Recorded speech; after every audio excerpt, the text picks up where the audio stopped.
So I think this is a good video to make. You are going to see that no matter what the situation, some fans just have insane takes. And of course you're allowed them, and more power to you, and while I'm sure some of it is grifting, the latest one that has been doing the rounds is that Stone Cold Steve Austin was overrated. You heard that right. The greatest of all time. Now, I am not saying that he had to be your guy. Far from it. The beauty of life is you get to follow your gut. We still have eyes and ears. Some people are just undeniable, and you do not change the wrestling business by fluke. There's a reason it goes down. As always, we do have to turn to one of the best of all time to start this right, because Bret Hart had a very good system to rate wrestlers. It's not particularly nuanced, but sometimes simple is the best. The Hitman would essentially go to his 3 markers as to what makes a sports entertainer and rate somebody out of 10. So 1, do they have the presence or the right look? He used Hulk Hogan as an example because, of course, bad person he may be, but it takes one glimpse to be taken in by this guy. It's like a real-life superhero. And number 2 on the list, the promo.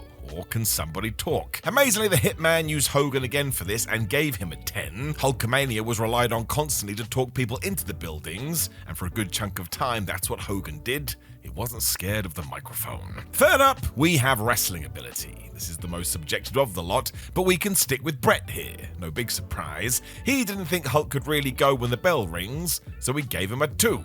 Again, that's up to you, but it sort of works. At least it gives you an idea. Hart was an equal opportunity so-and-so though, so for more evidence, he went after his own hero, the Dynamite Kid.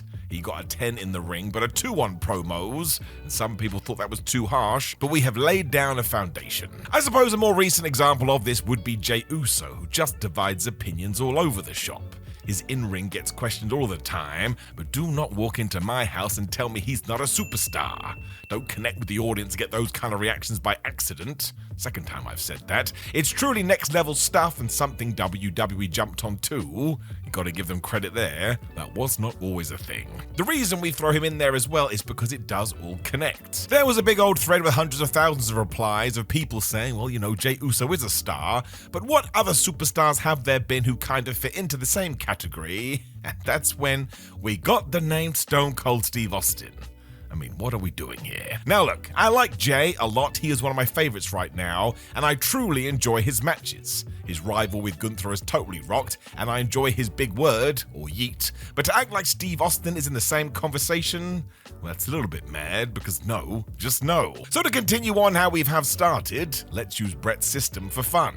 Of course, all wrestlers have to develop a good look. It's where the idea of the airport test came from. That's a bit overdone, but it sells the concept well. Because if you can set yourself apart so that somebody looks at you as you walk down a hallway, well, you're halfway there, and yes, that's what Bon Jovi was singing about. You also want to be sort of iconic so people can't copy you, and that is Austin. If you turn up with a bald head and a goatee, you're instantly going to get comparisons. I think Steve himself looked at what had come before and pop culture and kind of just went the other way. So rather than over-the-top costumes or tassels, he was going to wear black trunks, black boots, and just come across like a killer. That was the original idea for the gimmick too. It was based on a real-life murderous criminal, as simple as it was unforgettable. The knee brace he needed sort of worked as well because he was like a hardened warrior who wouldn't quit. It's like having an eye patch in the movies. The dude is just cool, or maybe even a pirate. Even his entrance leather waistcoat that he wore bare-chested was a mad choice, but again, Austin made it work. Because he did pull it off, we didn't even question it. I also go back to the bald head for obvious reasons, but that did make him look meaner, and it just felt like he didn't care about impressing you. That was a huge plus and tied directly into the gimmick. I suppose the somewhat open nature of how he did come across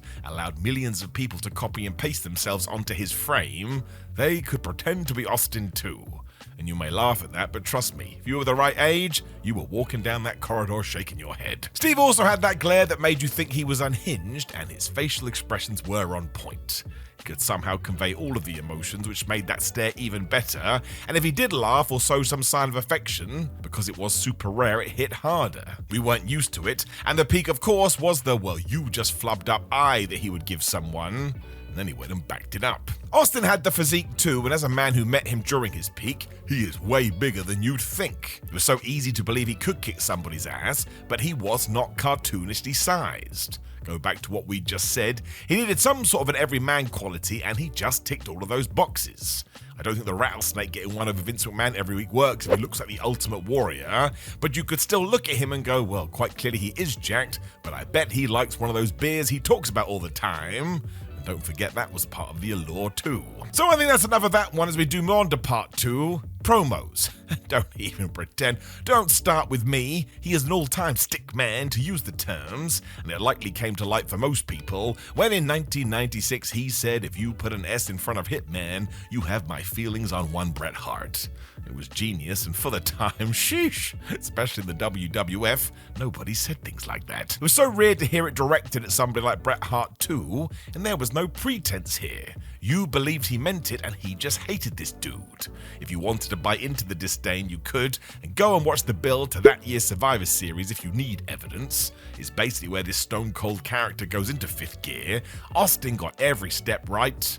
Dare I say it, his promos were unmatched. In 1996 too, you get the 316 speech, which essentially would change the game forever. It was after Steve had defeated Jake the Snake Roberts in the King of the Ring tournament, and he just went off on him. He was essentially referencing Jake's past personal issues before telling you what was next. No one talks about this next point. He only talks for like 2 minutes, that's it, and he still shifted wrestling at its core. It's also where he throws in, that's the bottom line, so that's 2 catchphrases born, and the sheer intensity of it. It's important to always remember that Austin didn't become a megastar for another 18 months. It wasn't the next night on Raw like some people pretend, but it was the building blocks. We were getting started. Stone Cold was doing this everywhere too, because he would even go on Livewire, which nobody remembers as a show today, and cut promos of the year. You would need to find the episode and watch the clearly improvised response when some fan rings up and criticizes Steve for his foul language. They even say, this is going to hinder your future in the WWF. Without missing a beat, Austin replies, I will hinder your life. He was properly outraged too. The best. And a crime. You can't threaten people like that. The amount of sound bites he left us with too were just ridiculous. And then, yes, there's what. I know it ruins many a segment these days, but trust me, it's Steve Austin. If anybody else had come up with this, it would have died a long time ago, but nothing Austin ever did was for the short term. He was a generational talent, and that means his influence lasts longer after he stepped away. Let us not gloss over how bizarre this all was as well. I'm gonna go out to the ring and just ask myself what after my own questions. That never should have worked, and it's super strange, but that's Austin. The delivery, the belief, somehow being the most serious man ever, even when he was hilarious. I'm gonna be that guy. He was one of a kind. The creative wasn't always ideal, but that wasn't on him. Let's not forget that's what eventually convinced him to walk away for a mini hiatus. But when he was on fire, the man was untouchable. I think it's just a fact. We now continue to go up our numbers like it is Sesame Street because we get to in-ring ability. I mean, trigger your brain to remember that Austin changed the WWF main event scene after WrestleMania 14 because he understood the whole game needed to evolve, but it also came down to the fact he did have his injured neck. You have to talk about this. Because before he got dumped on his head, everybody saw it, especially Paul Heyman. The way he hit the ropes, that intensity again, how easily he moved around the ring. Austin was pointed out as a wrestling prodigy when he was in WCW because he was that good. This isn't hidden either, you can see it, there's matches, clips. He knew the audience he was working in front of. So if the crowd was old school NWA fans, well fine, they love work rate, so I'll work. He was also part tech and part brawler, the latter of which he would focus on once he did get hurt. But then there's everything with Ricky Steamboat too. He went beat for beat with the Dragon, and afterwards Steamboat even told Austin, wow dude, you're great. I mean, that is one of the best ever. It's quite the endorsement. Austin also wrestled like he wanted to win, and that if he lost, the world would end. That's what some fans say is missing today, the desire to be successful and the selling of frustration when you don't. I suppose you could say the peak of this was that 1996 and 1997 period, because now he had the character down too. He would mostly aggressively kick your ass, but if he needed to, he had other tools in his arsenal. Do you remember what the WWF dubbed him before he evolved into all of this?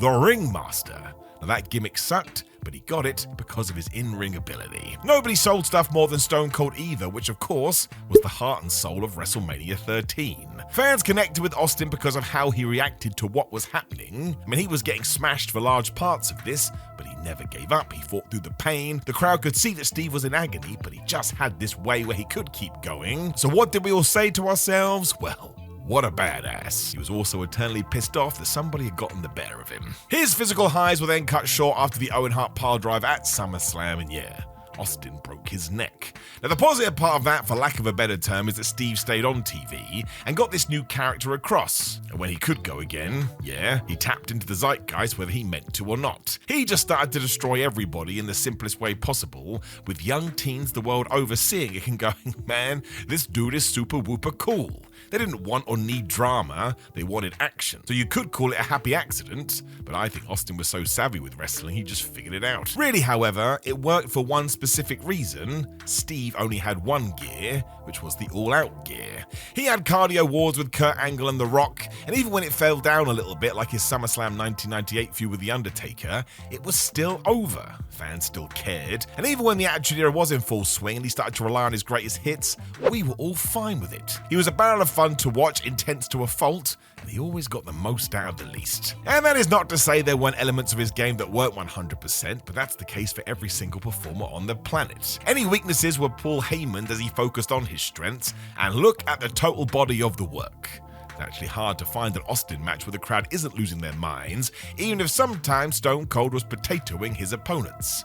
Go ask Dwayne. So if we are using that scale, I would whack him at a 10, but I honestly don't think you can go lower than a 9. Not when you whip the fans into a frenzy like this. I'm not even sure it ties into the category, but his major weakness really was his paranoia. He will tell you that too, because years of other wrestlers stabbing him in the back, job done. He didn't trust anybody, and he literally wrote it on his entrance jacket. It could also be why he went out of his way to not drop the WWF title to Triple H at the 1999 SummerSlam. He actively made sure that didn't happen. There's actually more we can do here too, because Brett has arguably stayed away from the most important category, the box office drawing power. The business has changed today, sure, but in a world where the top guy was expected to bring in the money, find me another Steve Austin. You've got Hulk Hogan this side of the pond, and that could be it done. Hulkamania certainly lasted for longer, and of course Hulk also exploded as a heel in WCW.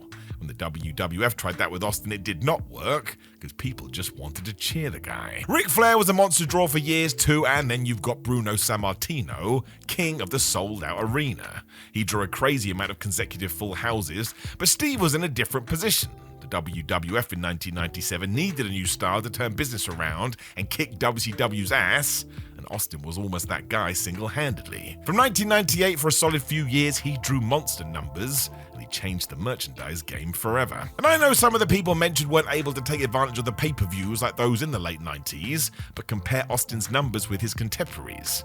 Actually don't, I'll tell you here, Steve wins by miles. You could even spin that kind of idea and say that Stone Cold had to remain relevant with weekly TV too, because we saw many individuals grow stale from being overexposed. That wasn't the case with the Rattlesnake. Even if he walked out multiple times in one evening, the place would lose its mind. He even broke the record number of buys for WrestleMania and was the first to draw a 7-figure amount. Let us also throw out there the 9.5 rating him and The Undertaker got on the June 28, 1999 episode of Raw.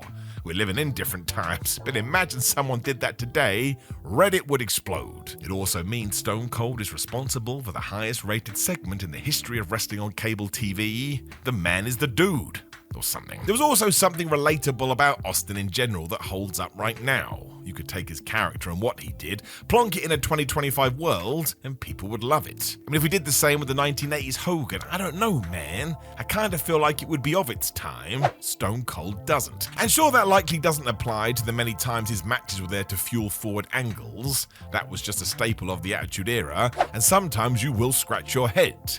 We go 3 minutes to go 3 minutes next week as Vince McMahon thinks of ways to kill him. If we did have a time machine, Steve would just shift to what we do know wrestling is right now, and Stone Cold as an entity would be fine. And how many people do we see all the time try to replicate what he did? The answer, in case you don't know, is a flubbing lot of them. Nearly all of his pay-per-view matches hold up too, because Austin was very keen on making these feel like massive deals. So after one video package and his serious face, you are just dragged in. This means something, and if wrestling is about emotion, bingo, there it is. Even his entrance theme is better than what we're currently getting, although that's just the general trend. It could still work as something contemporary though, and again, as a comparison, if Hulk Hogan walks out with Real American, you know what period we're trying to ape. I would go as far to say Stone Cold would have worked across the landscape too. he would have been fine in New Japan, would have been fine in JCP, and he did do it in ECW. We saw it. Paul Heyman even cut a promo about it. Steve Austin was built in Extreme Championship Wrestling. If the bionic redneck had been born a few years later, he would have been totally okay in Ring of Honor too. Austin understood what this industry was. I'm now going to add another category in there because I am out of control. Cultural significance. Austin's popularity got to such levels that he broke through that barrier into the mainstream. Everyone knew what Austin 316 was, and stunners were being hit across the world. I even remember being bullied for liking wrestling in school, and as soon as Stone Cold blew up, it totally changed. All of a sudden, these assholes were coming to me, asking for the grappling information. That's the reach he had. Throughout 1998 and 1999, he was even doing the talk show circuit in America, and go and watch The Good Place, a Netflix series from 2016. The writers there must have grown up loving this guy. There's Austin references all over the place. He had such appeal, Hollywood was happy to give him plenty of roles when he hung up the boots, and you could even get super niche with this, as we bring in series Hot Ones, which yes is the YouTube show where famous people eat spicy chicken wings. Steve's episode has 27 million views, way more than Ashton Kutcher, and slightly more than Shia LaBeouf and Aubrey Plaza. In case you care, he is number 9 in the most watched list. Now sometimes the weird comeback to that from people is, well, he's not as big as The Rock. And no, he's not. But that's like getting mad that your burger is nicer than my pizza. We're all still having a good time. The headline is, Austin was massive. Steve's CV continues as well because he had the great feuds too. It's often been said you're only as good as who you're in the ring with, and Austin was fine with that, and it goes back miles. We've talked about Ricky Steamboat, and that's something you should go and watch if you're able. It will blow your brain and show you how early Stone Cold was Stone Cold. Or something. His war with Bret Hart is among the best ever, at least for mine money, and was the start of what the Attitude Era was going to be. And of course, we all know about what he did with The Rock, and that build to WrestleMania 17. Incredible. It was big, bombastic TV which appealed to people far outside the wrestling circle. This is all before saying the name Vince McMahon. You know the deal. It was the program which drew millions every single week. You can also break all of this down into moments too. The bedpan on Vince's head when he was in the hospital, Jim Ross shouting Tyson Austin, telling The Rock he needs to beat him, the beer bath, that all-time pop when he helped Mankind win the WWF title, all the McMahon stunners. It'd be boring, but I could do this all day. And as a fan base, we're always talking about these wrestling moments, but Austin was far more concerned with just tapping into a fan's emotion that would then become a moment, as opposed to forcing it. Not all of them worked, of course. That Ministry of Darkness stuff was bizarre then and totally insane now, but this only comes when you pour over every single detail. I'm going to go back to the headlines again. He's just an all-timer. It's why the dreaded heel turn actually adds to his cause too. It was terrible for business, and you'd be silly to say otherwise, but it was great for Austin's range. He showed he could play different variants of his character, and the paranoid long-distance stare I want to hug the bad guy look was hilarious. Like anything else, Steve brought in 100%, and he made you laugh out loud. He was unhinged before unhinged. You can even go back before this too to watch his stunning Steve gimmick in WCW, which is just a different level of cockiness. Could even call him a pretty boy, and look, he made it click. There's a reason the old guard blocked Austin and Brian Pillman's Hollywood Blondes push. They were threatened by them. Game always knows game. The man was also funny and often could make you laugh out loud, so let's just say the word again, range. He just had it all in droves, so if you want to talk about the best all-rounders ever, I'm putting forward this guy. I'm 99% sure in a game of Trump Trumps, if I get Stone Cold Steve Austin, I'm gonna win. So I'm happy to stand here and say I think Steve Austin was a 10 in every category. Yep, or as close to it anyway. The Rock is up there too, of course, and if you wanted to do a deeper dive, there's Kurt Angle, Eddie Guerrero, and I'm sure a bunch more. There's also guys that are doing it right now, but it's so much easier to judge when a career does come to an end, and given that, we are keeping it simple.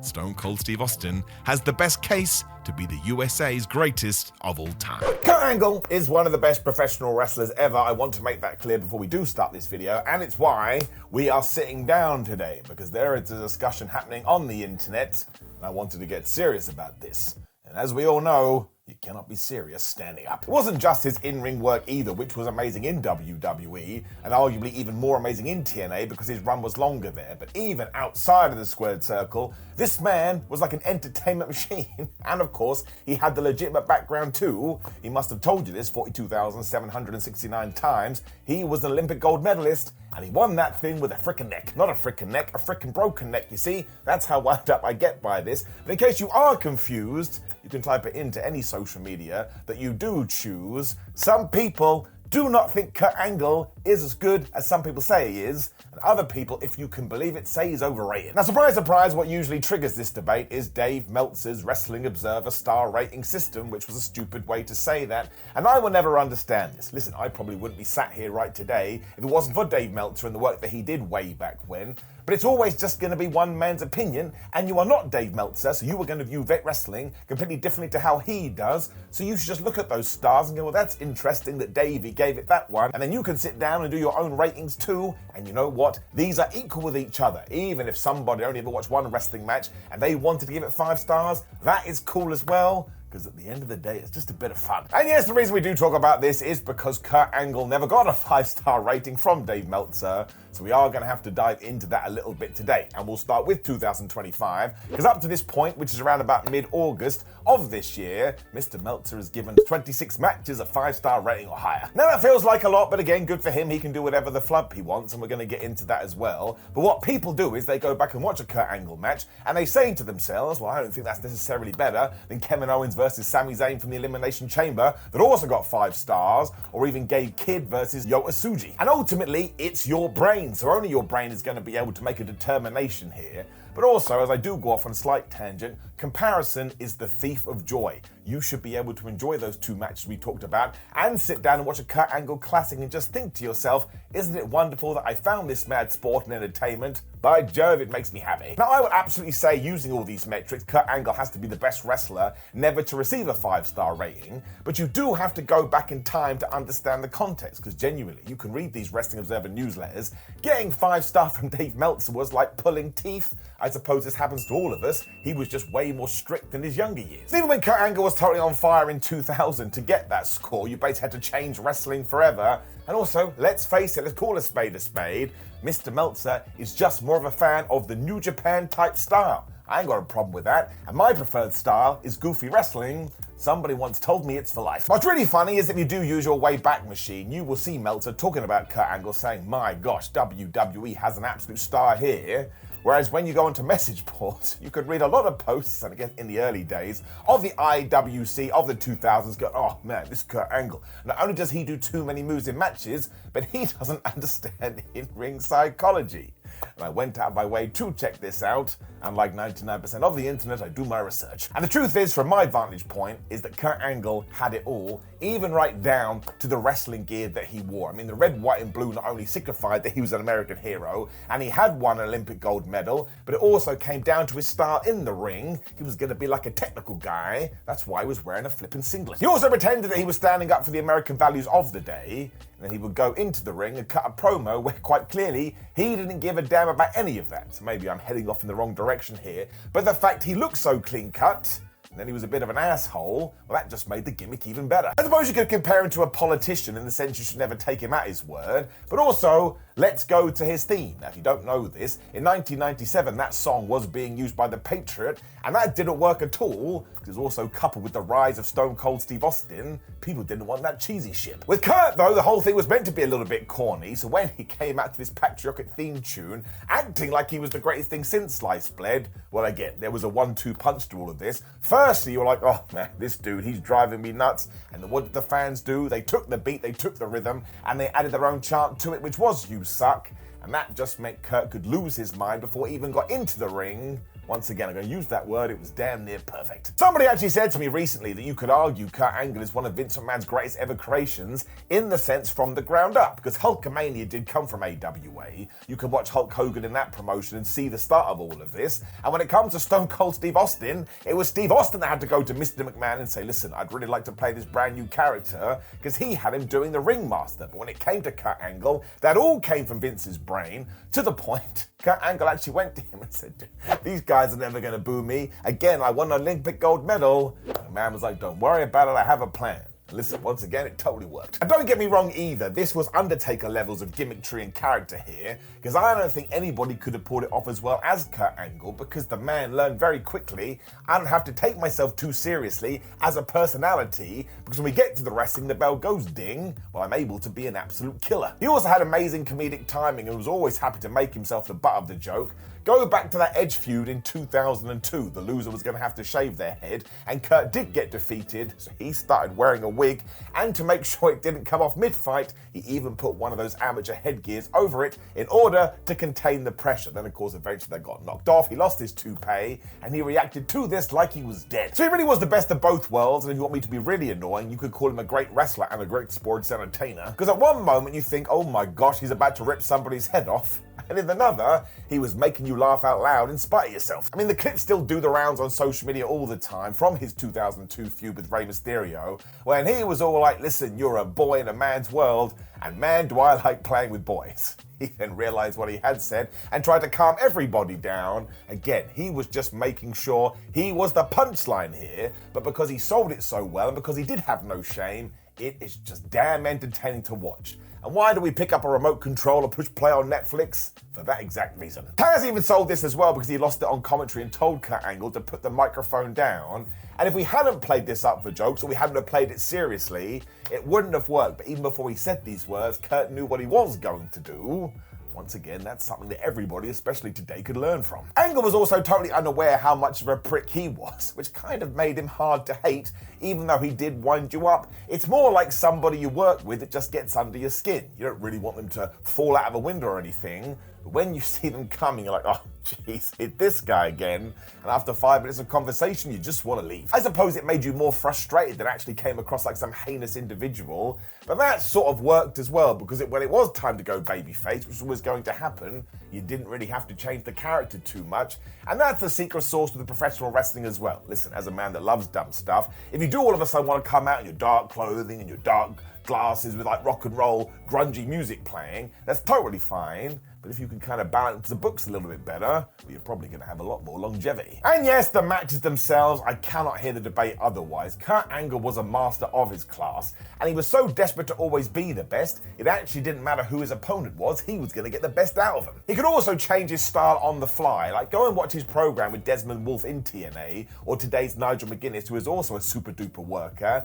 They just come out with this bizarre bout, but good grief, it's mesmerizing to watch, and in terms of what Kurt Angle had been doing the week prior, it's completely different. Could then compare that with the 2005 squash match he had on SmackDown against Roderick Strong of all people. He basically murders this guy, and his facial expressions and the way he comes across here, you genuinely think to yourself, okay, I understand that pro wrestling isn't real, to use that word, but something is wrong with Kurt. Look into his scary, scary eyes. But if you want to call him one of the most believable wrestlers ever, once again, I'm not going to argue with you. When we go back to the IWC of the early 2000s, and yes, to underline it, they said that Kurt Angle spam moves and didn't understand in-ring psychology. Now, it's important to remember this because the same old accounts are spouting this nonsense today. It was just wrestling evolving. It was just wrestling changing. And why the flub wouldn't you want that? Like, if that had never have happened, it means whatever Lou Thesz was doing back down in the 70s would be happening today, and that wouldn't be keeping up with pop culture. And ultimately, that's what wrestling always has to do, whether you like it or not. And you can find these threads today as well of some people saying, why does Kurt Angle always go and do that German suplex from the ring apron to the floor? Because I have seen him do it 42,796 times, and he's never been successful with it. I was like, this is just a part of wrestling. And sure, you can critique it from a realness point of view, but dare I say, let's jump back to the modern day and talk about the Blue Thunder Bomb. It is the least devastating move in all of sports entertainment. It never works, it never gets the pin. But why does Sami Zayn do it all the time? Because it gets a reaction from the fans, which once again is really all wrestling is. So it's all the same old nonsense really, and because it was part of Kurt's shtick, he would make sure he worked his shtick in, even though deep down in our Tootsie Toes, we knew he was never going to do this. But actually, you could tie it into his character as well. He was meant to be a delusional idiot. I think deep down, he totally believed he could do it. People still point to that mad moonsault he started doing too, and that was a double-edged sword. Because Kurt never even practiced it. He was just so damn athletic and focused, he was able to pull it off. But yes, because of that, he also used to smash people right in the face. It always got a reaction though, and do you remember the one he did off the top of the cage? It is one of the scariest things you're ever likely to see. We're kind of doubling back round here, but he did it to get noise from the crowd in attendance. That's another clip that is still being shown today in 2025. I mean, that must have happened 15 to 20 years ago. It just goes to show that Angle is always trying to add and evolve, though. And actually, I think this comes down to the generational divide, one that I saw with my own eyes, because we can also compare it to somebody like Bret Hart. He would never apply the sharpshooter until he had worked your leg and back for a little bit. But Kurt Angle, if he saw that ankle dangling there, he would jump on it like white on rice. He didn't care that he hadn't lowered your meter. He was going to make you tap out right away. And I really don't understand why both these approaches can't be valid. And actually, I'd be a supporter of making sure that everybody is doing something different, because once again, that's just who Kurt Angle was. He had the self-belief that he could beat you in a couple of seconds. And also, he truly thought his ankle lock was so devastating that if he was able to apply it on you, you got no choice, boy. You gotta tap out. It actually does make sense given his background. He was an Olympic gold medalist, and now once again, let's bring his character back into proceedings and his three I's: intensity, integrity, and intelligence. So let's say he was running amok and he got this all wrong. Well, he's not actually meant to be intelligent. He's meant to be a bit of a dumbass, and he does get carried away. Because of course, he only talked about his three I's to make it sound like he was a hero, but he wasn't. He was an arrogant moron who kind of got lost in the shuffle, or at least in his brain he did. But as ever, he just had the in-ring skill to always somehow come out winning. It's also a daft thing to criticize, and again, I did see people talking about this, because what do you want Kurt Angle to do if he sees the ankle right there? Go to the bathroom, play a game of cards, tell the other guy, excuse me, you've left a gaping wound there. No, man, jump on that dude and kick his ass. There's also this idea that he was pure instinct and that he'd had this drilled into him over and over again. And yes, that goes back to winning the gold medal with a frickin' broken neck. That's not a smart thing to do. That's not something that anybody should advise you to do. And in fact, it's actually dangerous. But this man did it. So if he was going to be a bit dangerous in the ring, well, yeah, fine, that works out. So I would actually say when he was doing all of this, he was in character during these fits and spurts. And actually, in terms of arguing where he is on the totem pole, well, it makes him even better. It's also why the 5-star chat is so redundant, because if you want to ask me right now, do I think Kurt Angle versus Shawn Michaels at WrestleMania 21 would be a 5-star match? I'd be like, yes, I do believe it is. Or I would give it a golden apple. It really did have everything, including Kurt being totally desperate to beat Shawn Michaels because he saw HBK as a legend. But then what happens at the start of the match? Can you believe it? Michaels actually out-wrestles Kurt, and that just sets him off. There's also this amazing part during that where Shawn is able to hit the sweet chin music out of nowhere, and he almost hesitates before making the pin, as if he knows any kind of pressure on this man's torso is going to set him off again. So he kind of collapses in a light heap. I tell you, that thing is laying. That ankle lock that we've already talked about over and over again got a huge response from the crowd, because by that point, everybody assumed that as Shawn Michaels was locked in, he was going to tap out. And I think really we need to talk about the fact that, and I don't know this is 100% true, but when you are talking about wrestlers that always were getting 4-star plus matches, surely Kurt Angle has to be right up there as well. There was no way that Dave Meltzer didn't know how great Kurt Angle was. If you actually read the text, you can get the evidence of this. He just never got an arbitrary number. Once again, I ask you, my friends, who cares? Now, there is one extra caveat to this, which has haunted many a performer, and that is while Kurt Angle was clearly a top guy, he was never a tippity top guy, and you know what I'm talking about. Now, he headlined WWE pay-per-views and he won 6 WWE titles in his tenure, and even when he won his first one in the year 2000, he held that thing for 126 days, and believe you me, that was gargantuan back in the Attitude Era. Most of the time, people lost it. Well, in like 24 hours. But yes, people will hold that against him as well because he wasn't a Steve Austin, he wasn't The Rock, when we have to talk about pay-per-view buy rate number. Now, I would never understand why people like to use this information to make these arguments, because why do you care as a fan? Are you telling me that you can watch an entire show and you don't know whether you enjoyed it until you see some random numbers on the screen? Not horrible, it makes it a little bit weird. I mean, unless you have a financial stake in the company, I really don't think you need to worry about it, but yes, fine, at No Mercy, when Kurt Angle did win that WWE Championship, it only did 550,000 buys, whereas the previous show had done 605,000 buys. Now, that was Unforgiven, that was headlined by a mad fatal 4-way, but let's not also forget that No Mercy was The Rock versus Kurt Angle, which quite clearly was a bigger match, so maybe sometimes life just goes life. I'll also point out, at the Unforgiven show, it was the end of the whole Kurt Angle, Stephanie McMahon, Triple H storyline, and while that was brilliant, everybody knew what was going on. That thing was being dropped like a stone in a pond. It's one of the stupidest things that WWE did do. That should have had a great payoff. Instead, we just forgot about it. But you do have to remember that during all of this, when Angle was flying his flag the highest, Steve Austin and The Rock was basically come and go when it went to the company, and nobody was ever going to be able to replace them. You then jump to the Ruthless Aggression era, which is when Kurt Angle was having all his banger matches. That wasn't a Kurt Angle problem, that was a WWE problem. The Attitude Era was dead, we've done videos about this, and they were desperate trying to find anything. Nobody was going to be able to fix in the short term. It was actually time to calm down, then rebuild. The shame was WWE didn't realize that. It just meant there were far bigger issues than one guy when eventually in 2006 Kurt Angle turned up in TNA. And you do not understand how big this was unless you were there for the event. Nobody could believe it. And what did he do when he had his first pay-per-view against Samoa Joe? He destroyed all company records with a buy rate of 60,000. Now that's nothing compared to WWE, but it was massive by TNA standards. So once again, people gave a damn about Kurt Angle. Even 2 years later, at Lockdown 2008, they pulled 58,000 buys. So it's not like his star power went down the drain. Him and Joe together, well, that was a forever feud. Outside of that as well, in TNA, Kurt Angle also had to sit there and watch some of the bizarre booking. And as a man that was desperate for TNA to succeed, I can tell you firsthand, some of it was absolutely terrible. You could have had Steve Austin walked in, and even then, somebody would have gone, oh man, we've got to check out TNA, because the Rattlesnake's on there, and then they would have seen some atrocious story and gone, you know what, let's just leave the memories alone. I would actually say that thanks to Kurt, he injected life into that company, which is one of the reasons it is still standing today. And if you want to take most of his matches, I'd say 95% of them, and compare them to anything we're doing in 2025, well, damn it, they all stand up. I mean, you could do them anywhere, and I would say once again that Angle is a guy that opened the door in order to make this style so popular as it is in August. And really, so many wrestlers want to be Kurt from a spectacle point of view. Because you could say arguably some of his great feuds didn't have the emotional storylines of other things that we have seen, but when it came to having a match in the ring, he would just draw you in regardless because he was so damn good. And given that we do see so many random bouts on mainstream American television, well, if you're that guy and you can make it work with even out a build, well, you're probably one of the best wrestlers in the world. Like Kurt Angle. It also meant he always had this overall goal, which was to win matches and win championships, so he saw it like a sport. When we will switch over to Kurt Angle's longevity, and listen, I totally understand that he gave so much to pro wrestling, eventually his body did give in, but I can give you a first-hand story from 2016. He was wrestling for WCPW. I was chatting to him backstage, and he just looked a little bit broken down when he went to the ring and that bell rang, and man, you would have no idea. It was like watching a wonderful swan.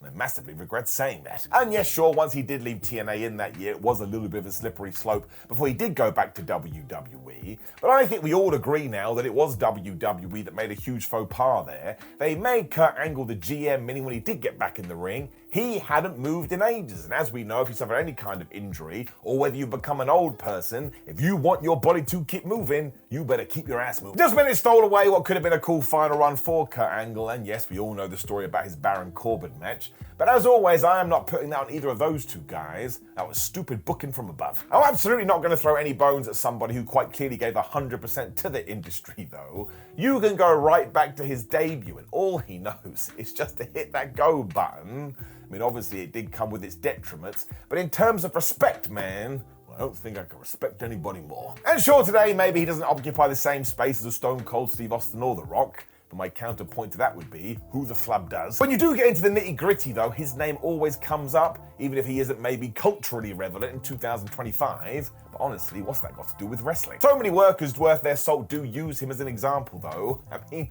go and listen to Kenny Omega talk about the man, or Bret Hart, who we've talked about before. I often think when people say to, hey Bret, who would you like to wrestle from the next generation? He always says Bryan Danielson, and he always says Kurt Angle. I also think it's important to note out that Kurt Angle is just a joy when it does come to his social media accounts, because once again, surprise, surprise, he does not take himself too seriously. And yes, listen, we've already talked about the fact that maybe he didn't have any blood feuds like Drew McIntyre versus CM Punk from last year, but look at the programs he did have that still stick in your brain, like the one he did with Shawn Michaels, the Sensational Sherry stuff, the Marty Jannetty stuff. I mean, he had such a good match with Marty, WWE went, well, maybe we should hire Marty back. Listen, I don't want to throw any shade at that guy, but it was all because of Kurt. Those fights with Rey Mysterio were an absolute joy as well, because he was just so mad that someone that small was so good. And listen, before WWE did drop the ball, the Triple H Stephanie McMahon love triangle, yeah, it was quite watchable. and actually wrestling doing soap opera right. Anything he did with Brock Lesnar was great too because they just came across as so legitimate, which was the same for Samoa Joe versus Kurt Angle. I mean, we really talked about it and how much people bought in. They were just wrestling soulmates, man. They only made dreams. I'll openly admit that I struggle with the Chris Benoit bouts nowadays, but that doesn't mean you can't take away from the technical classics they were. And I would say outside his first few bouts, Kurt Angle never actually had a bad match. I'd go as far to say, I think he was incapable. Kurt also has those moments that WWE loves to talk about, such as the stuff with Michaels and Sensational Seri and singing that stupid song. And do you remember the headbutt that Samoa Joe gave Kurt Angle, which busted Kurt Angle's nose instantly? Again, it's online all the time, so he left his mark. This is before we even get into the fact that he had an awesome trio with Edge and Christian, and some of that stuff is still funny today. It didn't even last that long, but the chemistry was off the charts. So don't you tell me that Kurt Angle didn't have any moments. He had loads. And I think that's where Angle's true skill does need to be shouted from the rooftops more. How the flub did he have so much range? Because from the moment he grabbed a microphone during his debut 1999 squash match against Sean Stasiak and said, excuse me, are you booing me? Because I don't want to be the bearer of bad news. You don't boo an Olympic gold medalist. He just found ways to always be so damn entertaining.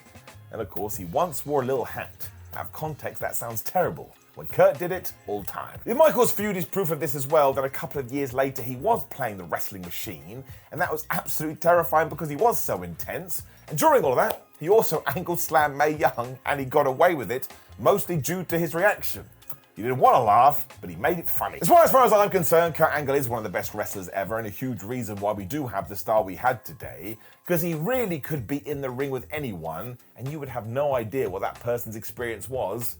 Kurt Angle was going to make him look like gold. Then instantly he'll be making you laugh too, and there are dudes out there right now who say all their best work and all their best skits came with working with Kurt Angle, and I don't think that's a fluke. I mean, you can even talk about that Shane McMahon 2001 WWE King of the Ring match, which is absolutely brutal, because Kurt Angle works multiple times on that evening, and none of them, to go back to that stupid star rating, would get any less than 3.5 stars. And even then I'm being harsh. I say give them all 4+. He was just totally obsessed with being the best, and he gave everything to this. So go on there now, look on social media, read the polls, talk about the people who are considered the best in-ring wrestlers of all time. And if Kurt Angle's name doesn't come up within 10 minutes, because it accidentally hit this table, then something has gone very, very wrong. You'll also instantly get replies about all these awesome things that he did do. So to summarize, I think Kurt Angle was absolutely phenomenal, and without him, well, wrestling as we know it today may be damn different. I'm not saying that because I think it's fun. I'm saying it because it's true. It's damn true. That was the worst way I could have possibly ended this video. So let me make it very clear that this video is about Triple H the wrestler. I mean, his career these days is so varied, you may be expecting something else, but that's not what it's about.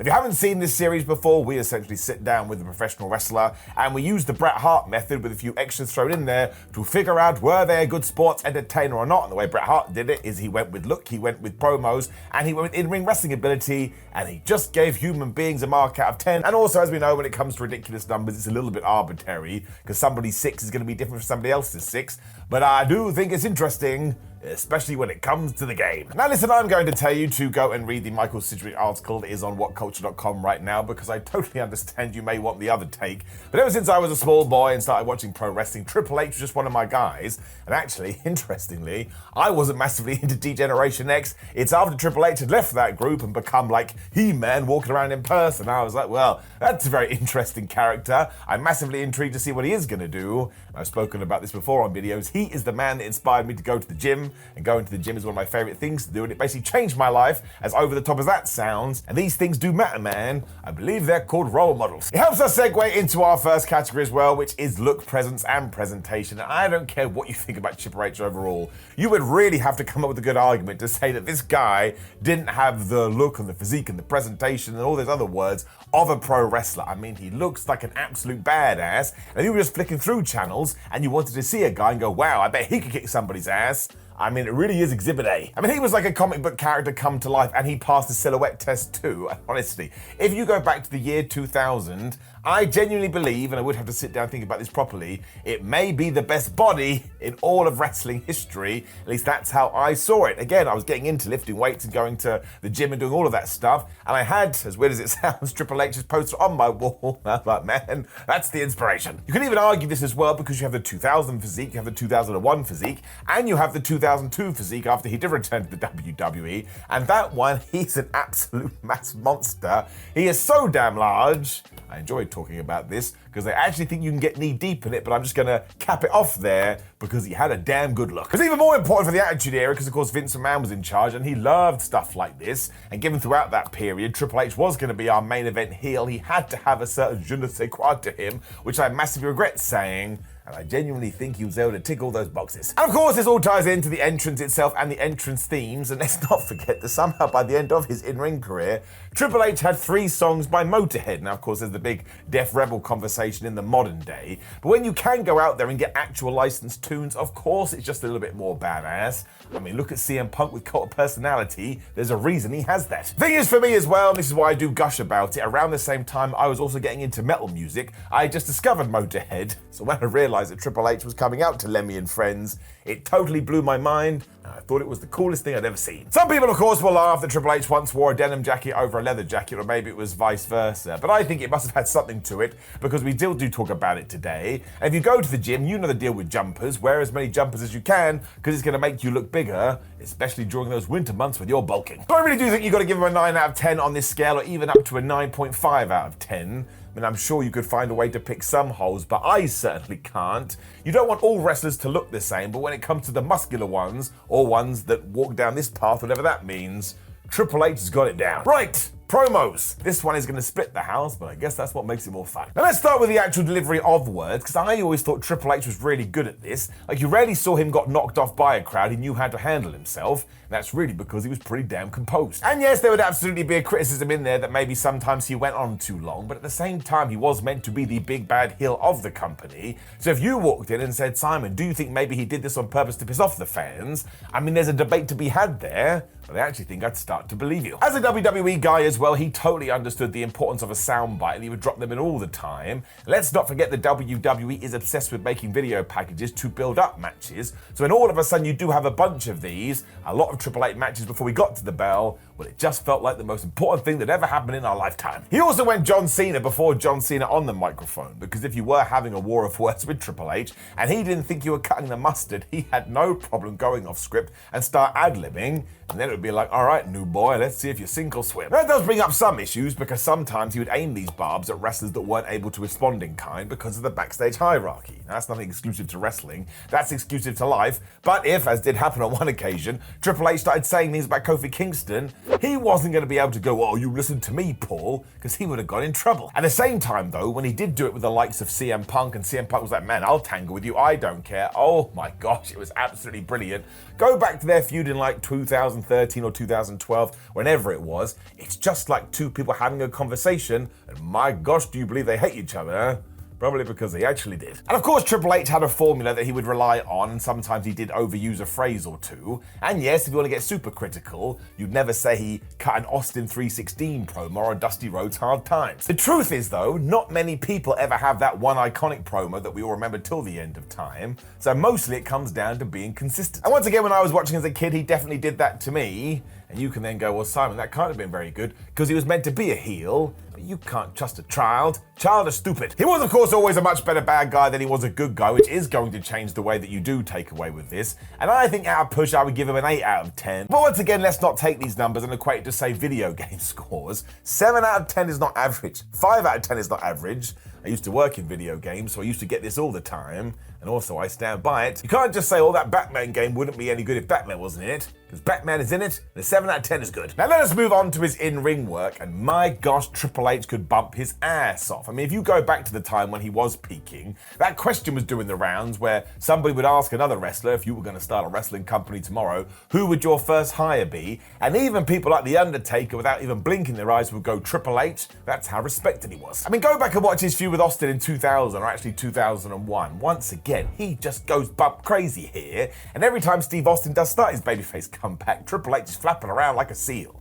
It's very entertaining. There is, of course, also the 2000 Royal Rumble match with Cactus Jack that many people still say is their favourite of all time. Shawn Michaels' big comeback scrap at the 2002 Survivor Series, which is an absolute banger. The Mania 28 match with The Undertaker, everything he did in 2005 with Batista. Then there's the WrestleMania 30 match with Daniel Bryan, and random choices like him and Chris Jericho go out there, and they have an absolute barn burner too. I think in the year 2000, they didn't actually like each other either. I'm also a big fan of the 3 Stages of Hell match he had with Steve Austin in 2001 for all the reasons we have just talked about. And in 2005, he made sure that Ric Flair rolled back the years.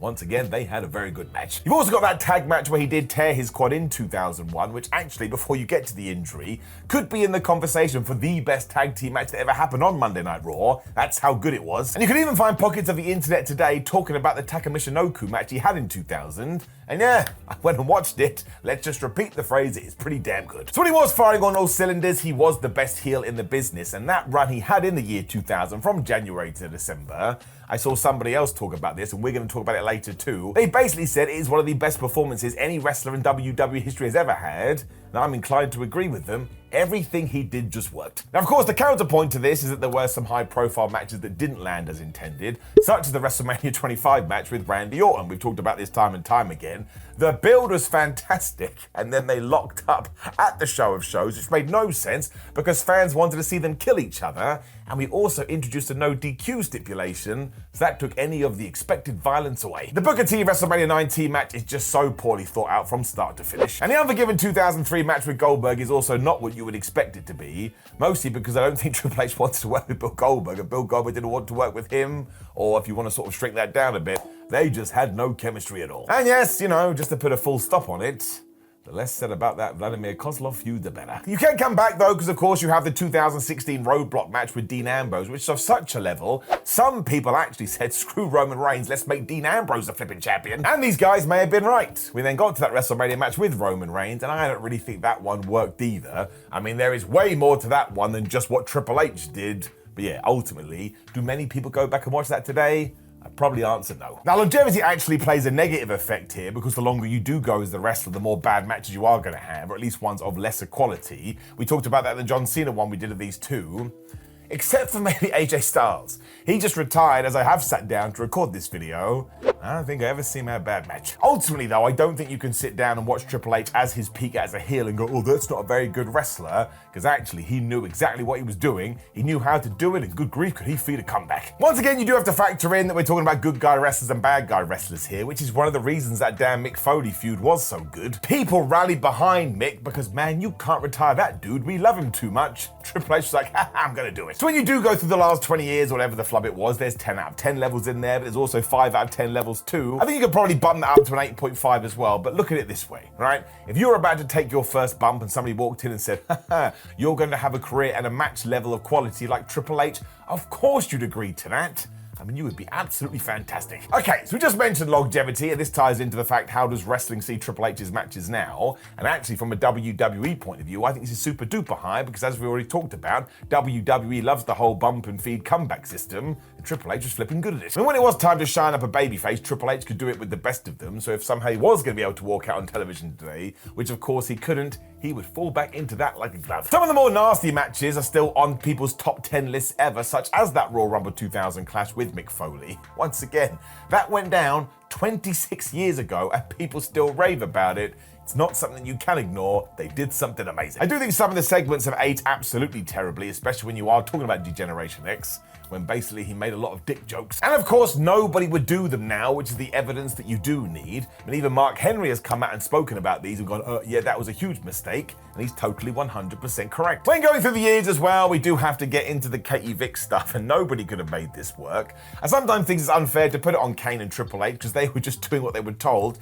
Do you think either of them sat in that creative room and were like, oh man, yeah, I'd love to have sex with a fake dead mannequin, and if you don't know what that means, you have now fallen on the floor, but very sadly they do get tied in. It does affect conversations like this. I never understand it either. I always feel the need to say this because I can only imagine that Vince McMahon wanted to do this to increase ratings, but think of the type of person that would have tuned in for, excuse my language, necrophilia angle. I don't think you want to be appealing to those kind of humans. So we do have plenty to take into account here as well, and if we just focus on the in-ring, what he was able to do as a heel, I think you do have to give him a solid 8 out of 10, because once again, he'd go and do it today and it'd be fine. But when you do move away from the squared circle, I think it probably does fall down to a 4, just because he was around so long, and my gosh, he was involved in some absolutely crazy things. Although mostly I am talking about Katie Vick here, which I genuinely believe is the worst storyline ever, because I don't want to tune into wrestling and hear about people having sex with dead bodies. I think you can agree with me, and if not, go watch something else. I want nothing to do with you. Let us step out of the wrestling bubble for 1 second, though, and actually look at it from a mainstream angle. Actually, with Triple H, there's not that much to talk about. Like, he did dabble with movies sort of 10 years or so ago, and actually moved on, didn't feel like he wanted to do it. He stayed in the business, and of course became one of the most important people within it. I mean, those He-Man rumors never materialized, and look, it's not a bad thing that you don't step out of the world of wrestling into mainstream celebrity culture. And actually, a lot of wrestlers do that, get poo-pooed on by the fans, because they don't like it. They kind of feel like you're leaving what made you to begin with. I mean, basically, Triple H has dedicated his life to professional wrestling, and now he is in charge of WWE Creative, and that has certainly grown his notoriety, but it's not like a John Cena or The Rock. Now, he absolutely has name value from the Attitude Era because it was such an important time in wrestling history, but I actually think in terms of looking at it from a full circle point of view, this probably clocks in at about a 4. There's no positive or negative to this. The Rock would be like a 10 out of 10. I don't know, the Brooklyn Brawler would be a 1. That's just the path they took for themselves when they did come to the industry. As long as they're happy, they made the right pick. Also, of course, this could increase over the next few years because Triple H is quite clearly trying to make himself the Dana White of the WWE, and Dana White has increased his public profile, so we'll probably have to revisit it. Let us stay in this lane, though, because we can look back at some of his rivalries and feuds, and good grief, he has a lot of them. Now, some of these are pretty damn good, like Batista, The Rock, Mick Foley, Steve Austin, Shawn Michaels. I think Randy Orton and Kurt Angle would be in there with some asterisks. We've already talked about what happened with that Randy Orton feud at WrestleMania 25, and also the Kurt Angle thing would have been way better if that love triangle storyline with Stephanie McMahon hadn't just ended one day. If you do go back to the Attitude Era Raws, eventually it just stops for no apparent reason. It's gonna piss you off. If we do focus on that Foley feud as well, it's what actually turned Triple H into a badass, which he needed in the year 2000. And the whole story with kicking Batista out of Evolution is still a template we do use today. And don't forget, Vince McMahon wanted to get this turned around in a few weeks, and Triple H was like, no, this needs to be long-term storytelling. And he was doubly correct, because what happened the year prior with Randy Orton, we had booted him out of Evolution way too quick, and it didn't work. Michaels was only ever gonna have his first match back with his best friend because he trusted him, and I will never forget that time Triple H and Michaels pretended they were going to reform DX before Triple H grabbed him and gave him the pedigree. Like, I was a kid, but I remember vividly where I did watch this. That has got to count for something. Him and The Rock also filled an important gap when Steve Austin was injured out in the year 2000. And never forget that crazy Iron Man match where The Undertaker did return as the American Badass. I mean, that was something else entirely. And yes, Rock should have just won at WrestleMania 15 instead of doing the Backlash rematch a month later. But we are going to talk about that in just 1 minute, and actually it did pretty damn good. So there really are feuds that you can return to again and again, and I think if you were growing up with Triple H, these are etched into your brain. 8 out of 10. When we get to moments, and do not forget that WWE tells us time and time again that moments are the most important thing when it comes to wrestling, especially if you were at WrestleMania. Now, the absolute best is when Triple H was doing his heel work. Never forget how he sold the transformation of Mick Foley from Mankind to Cactus Jack. I mean, that is one of the all-time reactions we've ever seen, and even Mick Foley has given Triple H props over the years. Seems like, man, if you hadn't have done that, I would have looked like an idiot, but that dude acted like he'd seen a ghost. There's also the Dave Batista switch when, of course, Big Dave turned his thumbs up to a thumbs down, and everybody loved that, which also was really crucial because we'd done the same thing with Randy Orton, and we've already talked about it. Now we have to go back to the other side of the coin, and you know what's coming. One of these moments was also Triple H humping a fake dead corpse. I hate the fact that I've now talked about this twice, but we have to because it was that bad. And of course, deciding to focus the Booker T feud on racism and all this B-plus player stuff with Daniel Bryan. Well, it was just a bit like pulling teeth. I mean, the former was well worse than that. I mean, go and read Daniel Bryan's book. Even he knew this was to try and pull the rug out from beneath his feet. But it didn't work because he was just too popular. We can flip reverse switch that as well, though, because of course that Undertaker WrestleMania Hell in Cell match arguably has the best near fall of all time. When Shawn Michaels, the special guest referee, Sweet Chin Music's the dead man, who then goes right into the pedigree. And that is something that people still talk about today, so it has longevity. You also have the incredible 2002 Madison Square Garden return when Triple H did come back from that quad injury. And nobody could have imagined he would have gotten that kind of response when he was doing some of the best heel work in the year 2000. But that's why it made such an impact. So once again, the good is good and the bad actually can be quite bad, so I think that lands us at about a 7 out of 10. It's why sometimes you actually do need to take some time off TV or vanish in wrestling. Then you don't have to walk up to Kane and say, oh, hey, Kane, I know you killed your girlfriend in a car crash and then did terrible things. Which brings us to range, which is another very interesting category, because really Triple H was always Triple H, but really he should have just been Triple H. I mean, all he really did was change who he was fighting with, which then of course changed whether he was a good guy or a bad guy. I just go back to the John Cena episode we did. It was the same deal. John Cena was just John Cena and it worked. And of course you could say the DX character was a little bit different, but once again, all he did really was refer to his penis, which was difficult. And that's why you had this kind of odd tennis game going on all the time. Was he going to be a comedy figure, which sometimes he was, or was he going to be this long-haired badass ass kicker, which he always was? The Authority group also outstayed their welcome, although fans were desperate to see him get his ass kicked, so maybe there was something to that. But ultimately it does go back to the year 2000, where he was just this magnificent villain. And I know that I keep going on about it, but I tell you, go watch that 12-month period, you can barely pick a hole in it. So I would say this one is like a 5 out of 10, but it's so hard to do with wrestling. Like every now and then he would do a comedy match, but the one that comes to my mind is when him and Shawn Michaels just took the mick out of the European title, and while it was fun, well, it wasn't really in the spirit of sports entertainment. But look at it this way too. If all of a sudden Triple H walked out as a clown, as Doink, nobody would have bought that. So he did have to sort of be someone that fit what we knew of the guy to begin with. That's why range is such a funny one. I mean, who really has range? Like Chris Jericho or Santino Marella? Well, not really, because he pretended to be an Italian guy. I don't know. Moving on, and many people talk about this today when they said that Triple H wasn't a draw. And look, was he a Hulk Hogan? No. Was he a Steve Austin? No. But was he a pretty damn good draw, all things considered? Yes. And the game headlined multiple pay-per-views when the Attitude Era was red hot and the WWF was having a boom period. And no, that doesn't come back down to who his friends were, who he was getting on with. That was such a sensitive time for the business when we had to make sure the numbers continued to increase. Nobody was going to be put there because, man, we just want to do right by you. You had to pull your weight, and Triple H absolutely did. Go and look at some of the numbers between him and The Rock. When you look at these best ever lists too, Triple H is in a damn decent position. And once again, you can say, yeah, but that's because he was around for a long time. But if you want to start doing that, we can't get anywhere. He was consistent. Now, sometimes he would overstay his welcome. We've already talked about that. Absence does make the heart grow fonder. But let's talk about that Backlash 2000 match we referenced earlier. Now, we should have done that at the WrestleMania 4 weeks prior, but we didn't. And WWE can actually claim they did do the right thing, because this remains the second biggest pay-per-view buy rate for a non-WrestleMania show, drawing in 650,000 buys. You also have the WrestleMania 21 match, which was headlined by Triple H and Batista, which did over 1 million buys. And that wasn't during the Attitude Era. That wasn't in a boom period. That was in 2005. So both those guys need a massive salute. People cared. So this one really does need to be looked at on a scale. And no, it wasn't The Rock. It wasn't Steve Austin. And it wasn't Hulk Hogan. But he is at the very least a 7 out of 10. And when you go through the entire history of professional wrestling,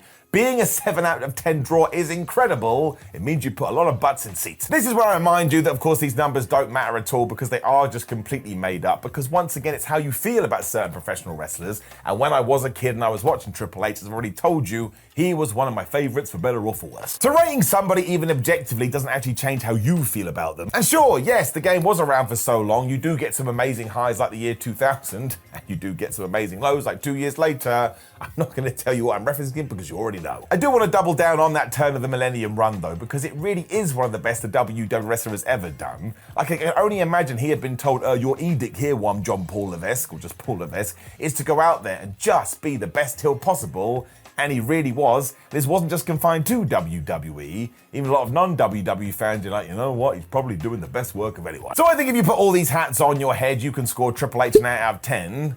Well, I'll be honest with you, I don't really know what that means. He is such an interesting case though, because in many ways he does personify this whole thing. You either die as a hero or live long enough to see yourself become the villain. I mean, compare Triple H, the NXT booker, to Triple H, the WWE booker. Just goes to show. You can call it a third brand. My gosh, they are viewed super duper differently. You can't be as good as he once was though and not have a ton of respect thrown your way, even though every now and then, yes, it did go a little bit wibbly wobbly. And also he did miss the invasion angle. Although I started to think about this, and I would guess if you did need a shock turn, it could have been Triple H that joined Team Alliance, meaning Steve Austin could have stayed on the good side or on Team WWF. And yeah, that would have been better. So it was good for Triple H. He did miss the absolute farce, but if we had had it, well, maybe it actually would have been an improvement. So it's over, my friends. The time is no longer now, as a stupid thing for me to say. John Cena has officially retired. If anything like me, you're quite sad about this and filled with feelings of nostalgia. And you can never really call anybody in wrestling the GOAT, because there'll always be an argument. What about this person? What about that individual? But John Cena, from this day until the day that I leave this earth, as far as I'm concerned, has to be in the conversation. Now, of course, we're going to do a deeper dive into this to actually go through his career. But when it comes to pro wrestlers, especially of the modern day, John Cena, man, he at the tippity-whippity top. I mean, you know this has to be true because what were people calling him when he did end his last WWE run? The greatest of all time. It wasn't just Michael Cole on commentary. It wasn't just a lot of his peers that would go out there and do interviews. It was even those like Triple H who would say when it comes to John Cena, he's absolutely brilliant. And do not forget how long his run on top was. I mean, you could look at a Steve Austin, you could look at a Rock, you could even look at a Hulk Hogan. John Cena surpassed them all as being the face of WWE. And even if he had turned around after his last show and gone, I'm only kidding, I'm going to do another 12 months. Of course, some people on social media would have kicked off about this, but the vast majority would have been so damn happy. Once again, he's just a dude. I don't even care that he did that heel turn early in 2025 because I just thought it was a hoot to enjoy with everybody else. And also, you have the scenario that if we hadn't have done that, the second half of 2025 may not have been as good. Because even though he did just shrug emoji during that promo with Cody Rhodes, when he did go back babyface, from that point on, that was around about July, August time, all the way through to December, it was just like having Christmas every single day. Now, you can't always do that because Christmas will become ridiculous. But anytime John Cena would turn up on TV, you would find that remote control and you would tune in because you knew the sand glass was about to be empty and you wanted to sap up as much as possible. So of course it makes perfect sense that we turn to our series where we do ask the question, was this wrestler as good as everybody says they are? That's not what it's called at all. But we've done it with Kurt Angle, we've done it with the Dudley Boyz, and because YouTube is a topical place, we are going to sit down and do it with John Cena. And yes, I will try and present this as fairly and non-biased as I can, but note deep down in my tum-tum, just think he's the absolute best, because flub me sideways do I love John Cena. So category 1 is presence/look/presentation. If you've not seen one of these videos before, it essentially comes down to the Bret Hart method that he used in his autobiography, where he would take your look, he would take your promo skills, and he would take your wrestling talent, I suppose, and rank them out of 10. I believe he gave himself a 10 for wrestling, an 8 for look, maybe a 7 for look, and a 3 for promos, where he obviously would put different numbers on different people. Now, if we are going to take what a wrestler should like from a WWE perspective, I don't care who you are, John Cena has got to get a 10. Like, if you were going to find Vince McMahon, who of course was in charge when John first debuted, and told Vinny Boy to scribble down a picture of what he wanted to see, he would have drawn John Cena. Then we'd have drawn Brock Lesnar, then he would try to smash them together. He also passes the silhouette test in the sense you can look at him and just go, that's definitely John Cena. And there's the airport test as well. I'm sure you've heard about this 1,000 times. For whatever reason, if you were a WWE superstar, Vince McMahon wanted you to get stopped in airports. I suppose the idea before social media was it was just good advertising. Oh my gosh, look at that ham hock. Let me try and find out what they do. Maybe I'll go spend money on a show. Cena even went one step further when it came to his merchandise, because again, we brought up Bret Hart. What colours would you associate with him? It'd be pink and black. Steve Austin would just be black. The Rock never really had a colour scheme, but I guess that would be black too. And of course, Taz made sure he trademarked the colour orange. But John Cena decided, nah man, I'm not going to worry about that. You can pick orange, you can pick green, you can pick blue, you can pick pink. I can't even talk anymore. But genuinely, look at every single shade of the rainbow. You can go on WW Shop right now and they will have a John Cena t-shirt available in that colour. That is just next level. That is just ridiculous. And you're only able to do that for someone that can sell merchandise like it is going out of fashion, and yet it never did for like 25 years. As soon as Cena did take off in about 2005, to the point he retired in 2025, it was just buy a t-shirt, buy a cap. Remember that Australia show in 2025, Crown Jewel? At one point, it looked like literally everybody was wearing a John Cena t-shirt. And that's going back to Austin levels. And yes, in 2011, The Rock certainly jumped on that for their feud, but did it hurt? Like, did all of a sudden Cena's merchandise sales drop? No. In fact, I think if you go and look at the numbers, they actually increased, and that's because no matter what kind of obstacle John Cena was facing, if he had something he'd sink his teeth into, and if the WWE was as hot as it needed to be, everybody would just flock to this guy. Where do you think John Cena wins lol came from? Because he won. He also was built like an absolute monster and never really changed his physique for 2 decades ever, and we all know about his charisma. But you know, actually something that worked for him and definitely tied into the lore of John Cena, and most certainly the presentation that he put out there, it was the division of the audience. Now, one of the reasons it sucked so bad when Roman Reigns was meant to take his crown and everybody started to boo him is that, oh, we can't do this again. But that wasn't the case when John took over. In like 2007, I would believe, is when the boos really started. This was incredible. It was like, well, let's look at the numbers, right? TV ratings are where they need to be. He clearly moves tickets when it comes to live shows. And when he does headline a pay-per-view, they're steady at the very best. But then in the actual arenas, there was a portion of people, usually men, 18 to 49, who was just going to jeer this dude. attitude, whereas female wrestling fans and kids would be like, excuse me, he's our hero, we don't care what you're going to do, so we are now going to try to counter your noise with our own noise. Just pick a show, pick a pay-per-view, pick an event, it doesn't matter. When all of this worked, even with the let's go Cena sucks chants, it just made you feel like you were a part of something, and the atmosphere was perfect. And do you know what any good main event needs? Atmosphere. And wrestlers and a referee in a ring, otherwise it's going to be nothing. The best way to break this down is that John Cena was more over than anybody on the roster. And I think that's a word that kind of gets misconstrued in 2025, but being over just means having people care about you. And sure, some of that has come down to being popular as well, but even if people are going to be so mad that they are going to make noises going, oh man, I can't believe it, it still meant that when his music hit, an entire packed arena went totally crazy. So even if you've never watched wrestling before, you're like, well, I better watch this guy. He's creating some buzz. Both his entrance themes that you'll remember were absolutely excellent as well. And by the time he did become the Doctor of Thugonomics, well, you just knew this was going to be brilliant. Even the PG version of John Cena was able to be this absolute super duper whooper star. And of course, there are criticisms within this that we could get into if this video was going to be 2 hours long. But from a general perspective and from an overall look, this man could have been a WWE superstar in any era. He basically ticked every single box. We then move on to promos, or how you can talk in professional wrestling. Do you know what I saw the other day? It was a debate on social media about who is the best talker of all time. And obviously Austin was in there, The Rock was in there, Hulk Hogan was in there, Dusty Rhodes was in there. And who was right in amongst those names? It was John Cena. And in the replies, a lot of people were like, nah, John Cena's better than all these guys, because if you gave him a microphone and let him tear into someone, well, who could do it better than him?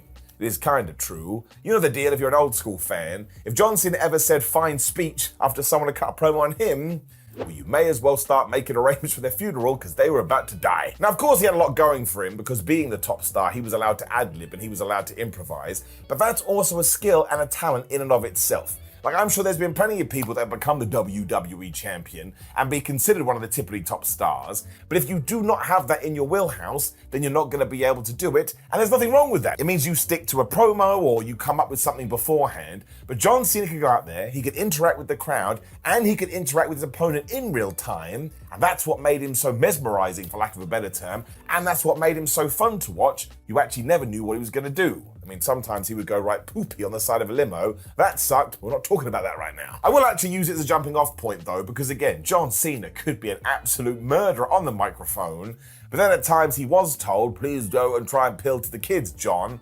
And he did say some cringe-worthy stuff. But even then, like, even if you go watch these examples, because he commits 100% and because he never feels embarrassed, you're like, you know what, Cena, I'll let you get away with it, which is a big reason why in 2025 he had the love of basically 100% of the WWE universe. Because even back then, even if you did roll your eyes after he said some stupid limerick, you're like, well, he's smiling about it, maybe I'll smile about it too. Ultimately though, Prime John Cena was essentially a hero to children, as he told them to never give up, believe in themselves, be humble, and show respect everywhere you can. I mean, who doesn't want a little human being that is growing up in this life to hear from someone that does look like a cartoon character? And that alone, as far as I'm concerned, makes him a damn good human. Of course, there is the other side to this as well, especially after WWE had gone PG. Because if you did not know, although I'm sure you do by watching the product, Vince McMahon loved toilet humor. So yes, sometimes, I'm pretty sure, he would go to Cena and say, listen, you have to say these things.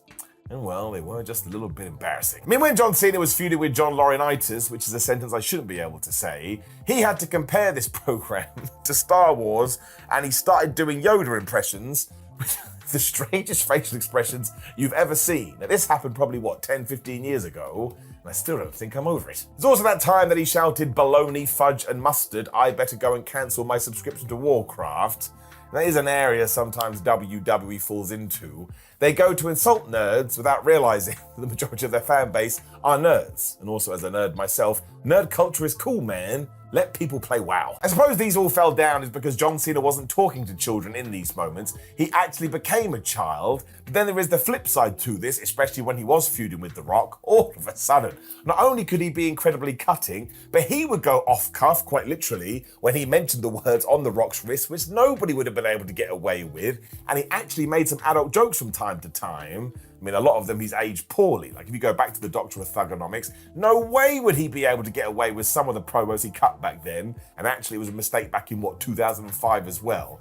But in terms of when he was trying to make a program feel bigger than it actually was, John Cena could do that just by giving him a microphone and sending him to the ring. That is absolutely something that WWE will miss. Now, once again, we can continue on this when it does come to criticism, because sometimes Cena did this on the wrong person, or at least said opponent wasn't allowed to do it back. His feud with Bray Wyatt, his feud with Rusev, and the first time he tangled with Roman Reigns. Poor Roman got absolutely eviscerated by this guy, which was the last thing we needed at the time, because Vince McMahon had decided we are going to push the big dog no matter what. So having John Cena essentially tell everybody in that building and around the world, actually, I agree with you, look at this guy, he does suck, well, it just made that project even harder to try and fix. I suppose sometimes he just went out there and he was a massive dick. Remember when he stole Zack Ryder's girlfriend?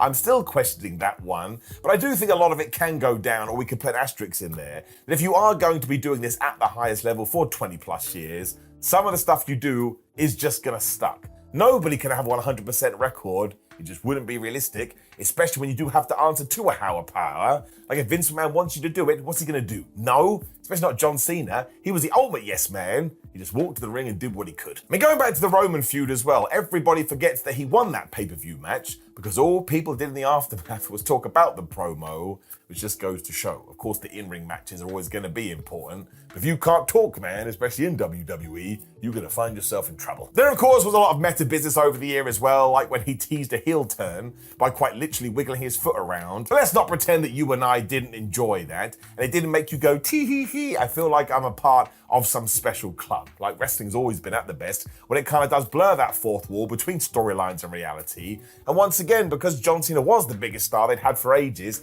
he was granted the opportunities to do this. And if somebody is going to step into that role, I don't want them to shy away from it. I mean, Cody Rhodes does it these days, so does Roman Reigns. You always need that.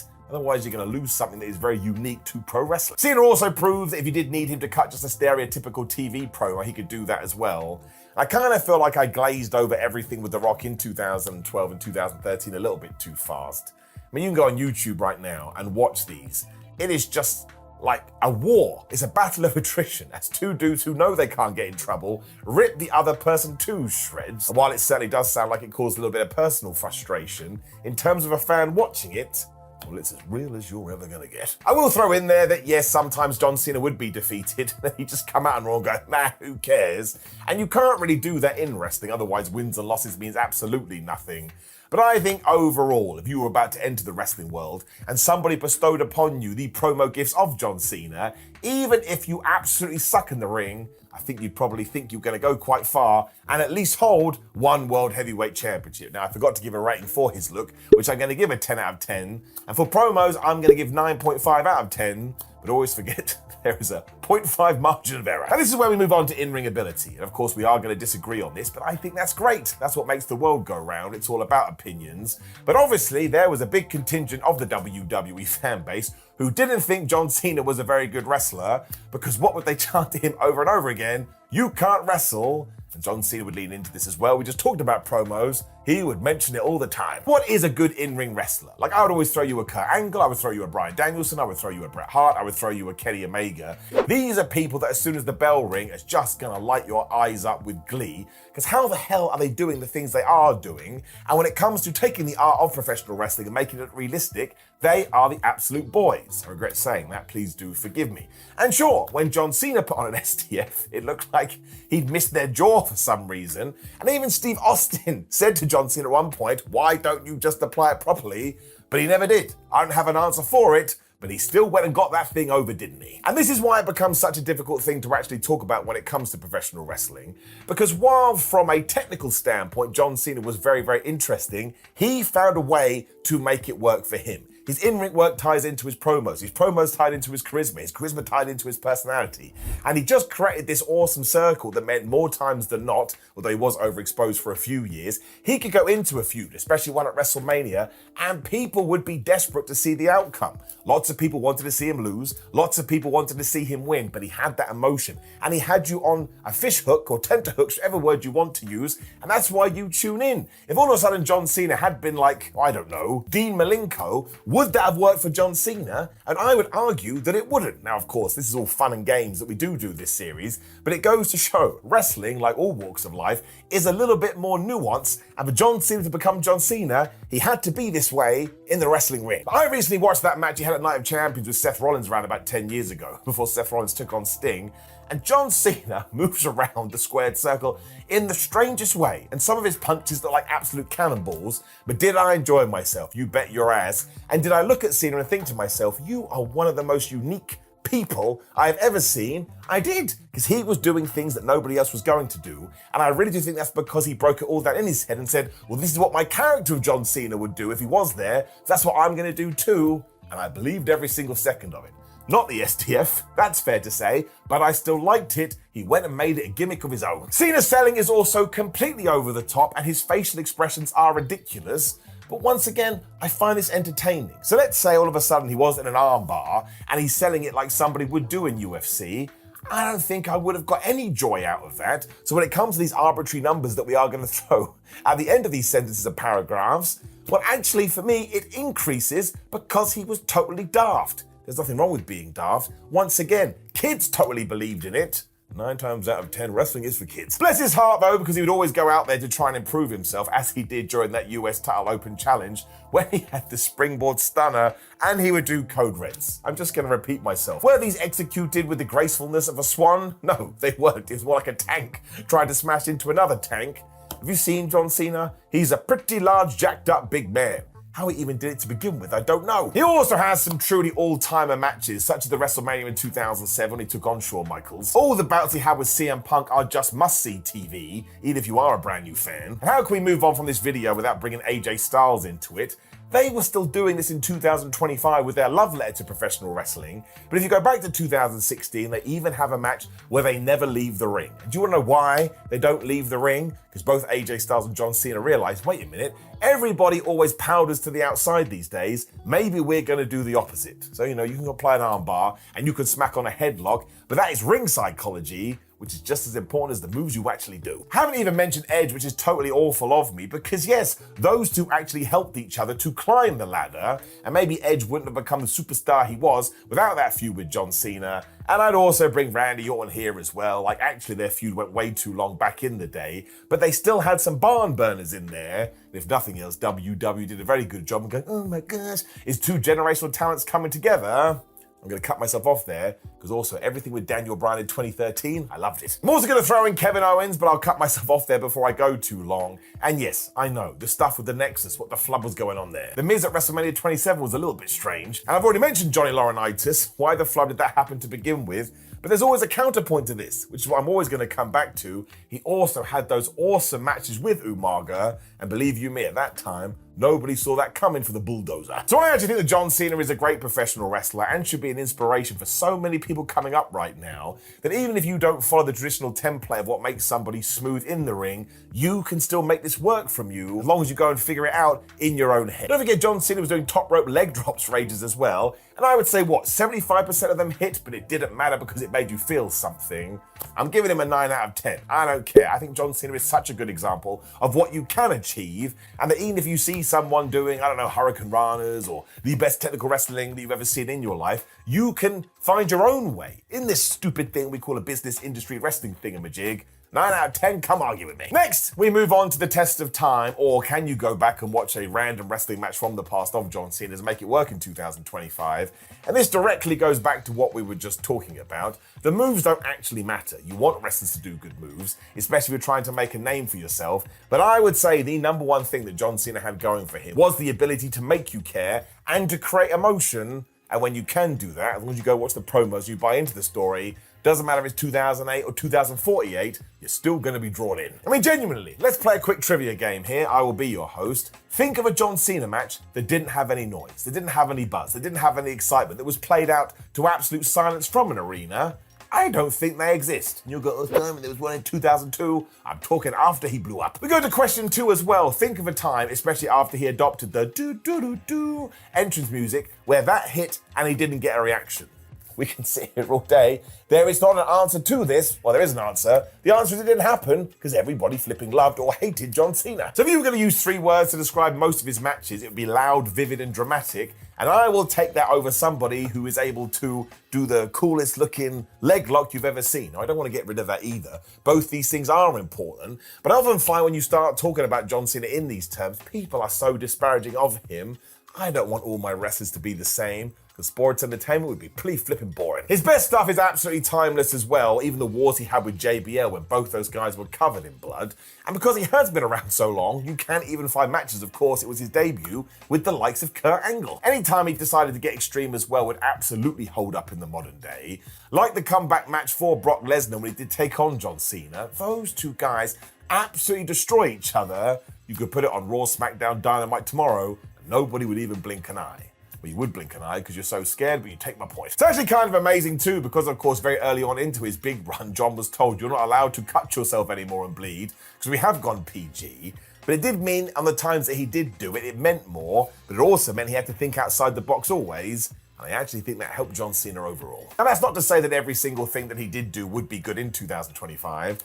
Once again, we'll go back to the John Laurinaitis feud, and trust me, there are more of them. But if you go to his iconic stuff, once again, I'll throw CM Punk in there, I think you could give it another 10 years and people would still be well on board. I'm going to give it a 9 out of 10 as well. If you haven't realized, I really enjoy John Cena. Let's move on to cultural significance, or how much John Cena means outside the wrestling bubble. And given the fame that he's gone on to have, I would imagine most Americans know who he is. And I mean this statistically. Like, if you put a gun to my head and said, I think 51% of United States citizens know John Cena? I think I'd probably say yes. Now, obviously, John Cena's big thing is that he never left WWE through a massive boom, which actually made him more important, because it was after the Attitude Era when the WWE just needed something, they needed anything, when they found John, who actually steadied the ship, and if he wasn't around, good grief. Some of those times would have been absolutely appalling, but it was the power of Cena that was able to drag him up again. But even then, let's take the 21st century and the explosion of social media. He's genuinely one of the most meme celebrities ever. That "you can't see me" thing basically started in like 2006, and people are still doing it today. That's absolutely ridiculous. 2 decades of people making invisible jokes, and they come up with a new gag. Or don't, I find them funny. He's also a massive crossover star, and I think I'd actually lean into the idea that he was able to do this even before he did get into the movies. I mean, even when he was doing WWE films, that allowed him to go on the press tour and meet new people and wave his hand. But also, as the top star of the company, he was going on Jimmy Kimmel or Jimmy Fallon, all the other ones I can't think of right now. He was the talk show guy, and because he had that way about him, because he knew how to talk to people and not come across like some crazy wrestler, everybody loved John Cena, and he probably made a load of new fans to boot. These days, of course, he's totally smashed through Hollywood. Look at some of the franchises he's been in. It's actually going to be intriguing to see what he does do from this point, because he left the wrestling behind, or at least in his rearview mirror. But even take something like Peacemaker, right? He has turned that into a John Cena vehicle. Everybody watches and go, this John Cena guy is great.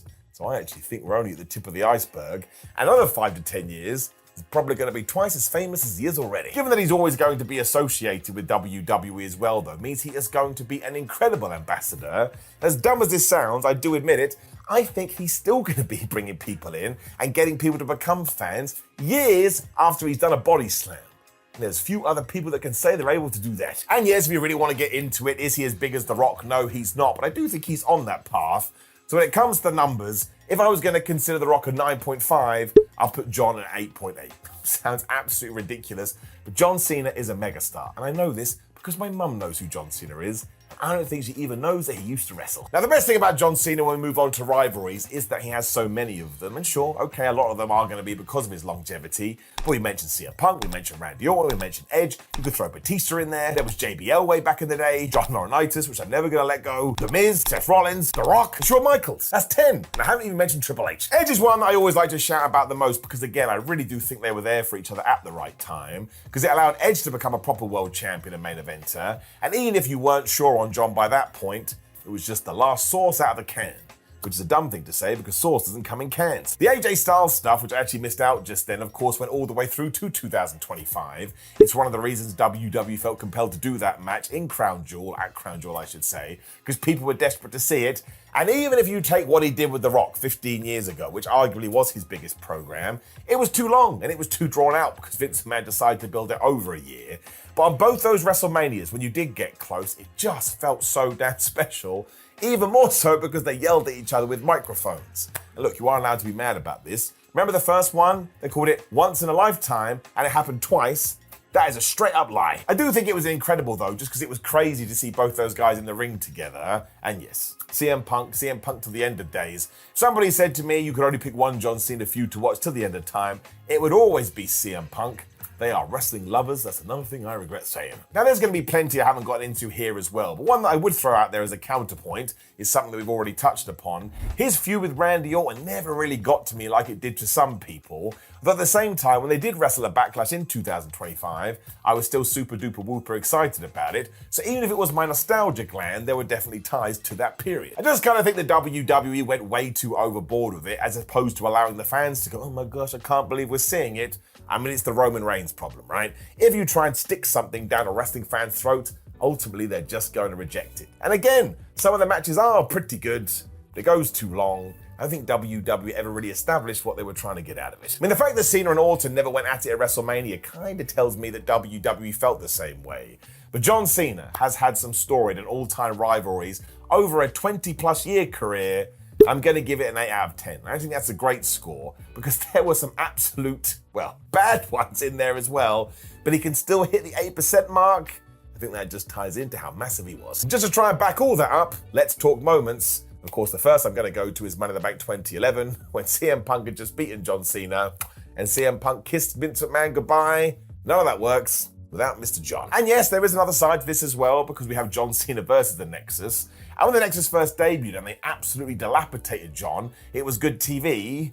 Then you get to SummerSlam and John Cena won the feud, and all of a sudden people were scratching their beards. Now, you go back to that first appearance and it's absolutely a moment, but John Cena standing tall over Wade Barrett, believe you me, a lot of people consider that a moment, or an anti-moment. You do have to mention all the raps he did back in the day as well when he did become the Doctor of Thugonomics. And let's not forget, he was a part of the first Money in the Bank cash-in when Edge speared him out his boots to become the WWE champion. Because I'm a loser, I still watch that today. There's also so many damn feats of strength where he would pick people up, including the Big Show, that also get replayed time and time again. And I do think there are plenty when it does come to The Rock. And maybe the number one is when he said The Rock had written his promo notes on his wrist. I even get worried about saying that these days, because I think some people are still upset about it. You can even go back to the first time we saw him on the main roster with John Cena challenging Kurt Angle because he had ruthless aggression. I'm going to underline it there because I will forget so many more that have happened. But why do you think he got the send-off he got at the end of 2025?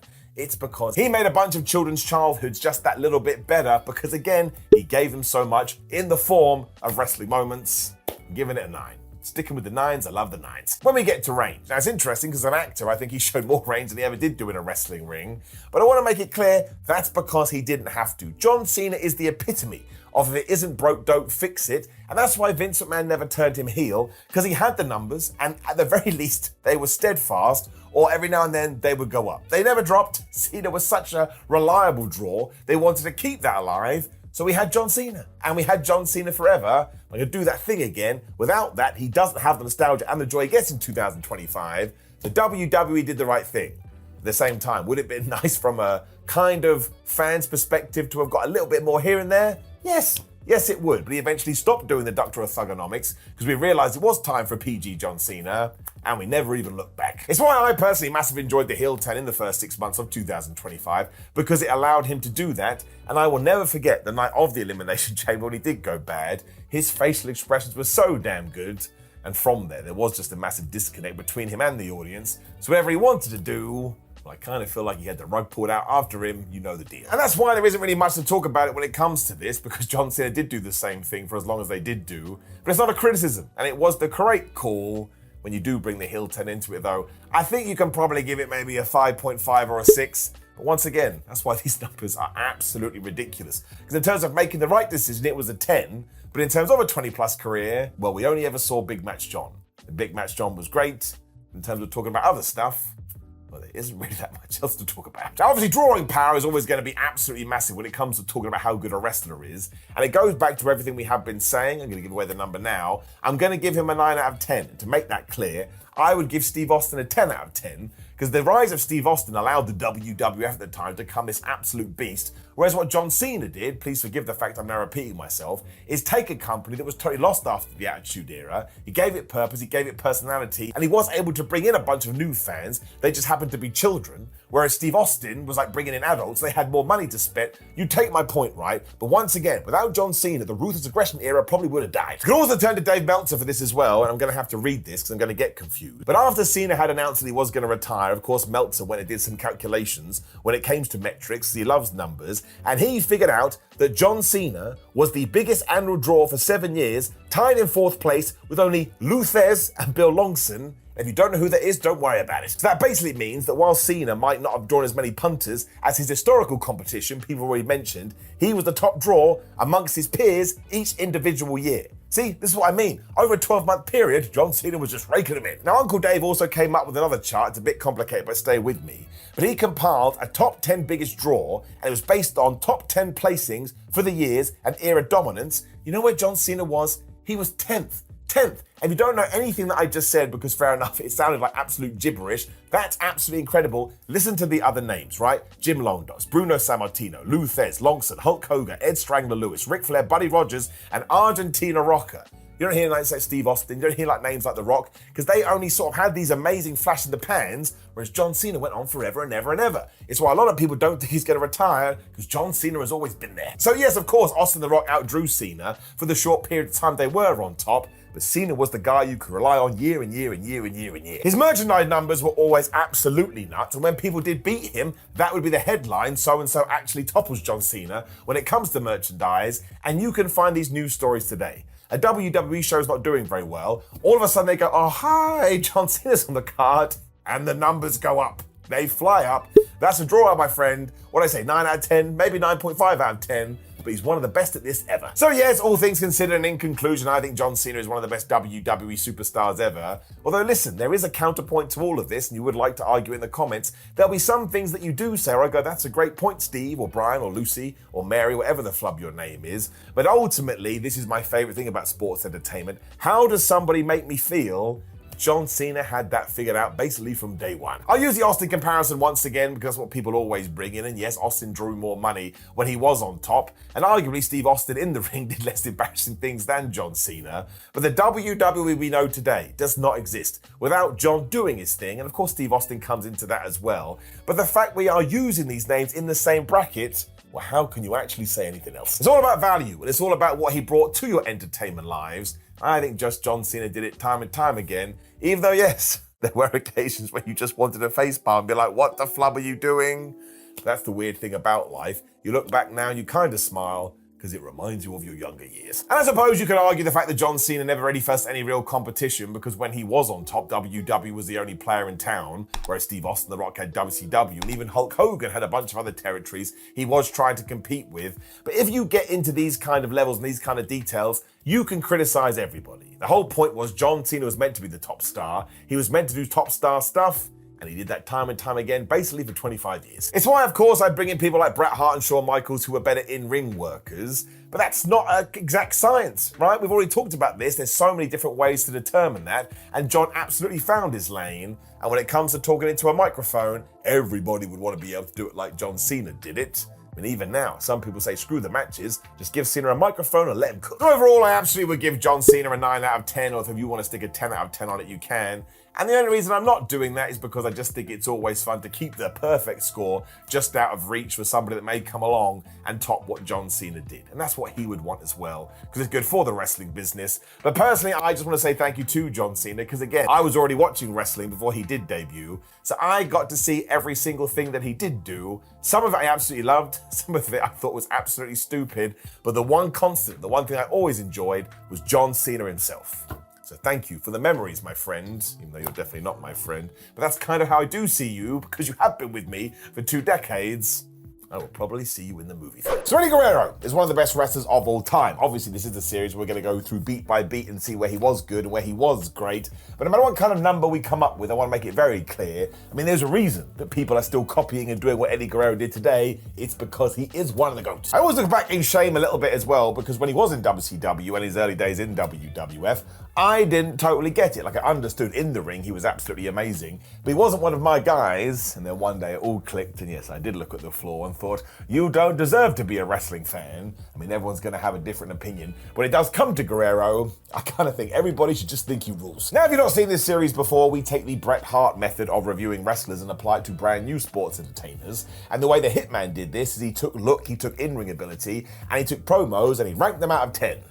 And that's the long and the short of it. So we shall start with the look, because I suppose this is one that is actually quite interesting when it comes to Eddie Guerrero. Because let's not forget, for a large portion of his career, even though it was the late 90s and of course the early 2000s, that man decided to rock a mullet. Now, if I all of a sudden walked on television today, or on YouTube I should say, with a mullet, everybody would look at me. But Eddie, man, he just made that thing work. And of course it allowed him to stand out, which is also the case, because once again, if we go back to this time period, especially in the World Wrestling Federation, although it's true in World Championship Wrestling too, it was the land of the giants, and if you were an undersized guy, in inverted commas, sometimes your push wouldn't come, because how is anybody going to believe you against a monster? It's why it's totally crazy that Eddie did get hired in 2000 by the WWF, because Vince McMahon just wanted 6'2" guys. But go and watch every single thing he did in 2004. Not only did Eddie Guerrero get himself mega jacked, but you never looked, even when he was taking on Brock Lesnar, and thought, oh my gosh, there's a huge size discrepancy there, because somehow when he was in the ring, Eddie just created magic, which is doubly nuts. If you did go to a live show, you know he was quite a slight guy, but he didn't come across that way when you watched him on the TV, because once again, he just had the power in his hands. Outside of that as well, he could just be a heat magnet, which is why he had that haircut. He wanted to get that kind of reaction. And his gear and tights were always just spot on. I mean, he had a bunch of color schemes,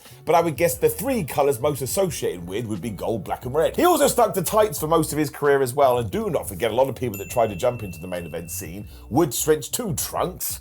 That's another thing he had going for him. Didn't actually matter what he wore, people were obsessed with Eddie. You also had the big old entrance by the end as well, because he was coming out in his low rider. So I really do think you have to give him an 8.5 out of 10 at a minimum, because once again, he kind of flew in the face of everything that was meant to be a professional wrestler in professional wrestling, and proved once again it didn't matter. So when you want to talk about guys like Bryan Danielson or CM Punk, the usual crew who were able to open that door, you have to throw Guerrero's name in there too. He didn't give a damn. He was going to make it regardless. Now, you can kind of apply this to his promos as well. Because if you go back to WCW, it was impossible to get anything if you were in the cruiserweight division. I mean, they were essentially propping up the company when it came to actually getting time to develop stories or do something else. Well, it's like pulling teeth. Now, Guerrero was able to show flashes of brilliance here and there, but when he did find his feet, oh my gosh. I mean, some of the stuff he did was quite generic because it had to be generic. But go and watch anything that he did with China. He became like a fully realized person. And even though during that feud he wasn't like getting a microphone and shouting down the camera, the way he interacted with her and the way he interacted with his surroundings, but he was just a laugh riot. He also knew how to be emotional and sweet, which he also showed during his time on screen with China, and he could even get sympathy when he was a heel, which he usually used, then throw it back into your face and be like, well, you shouldn't have believed that because I am a bad guy. And that's when everything with the whole I lie, I cheat, I still come from. Fans were just so entertained by that. Eventually everybody backstage was like, you know what, we got to turn him babyface, it's just too damn good. Once he got to the main event level 2, he was basically untouchable, and if you do need evidence of this,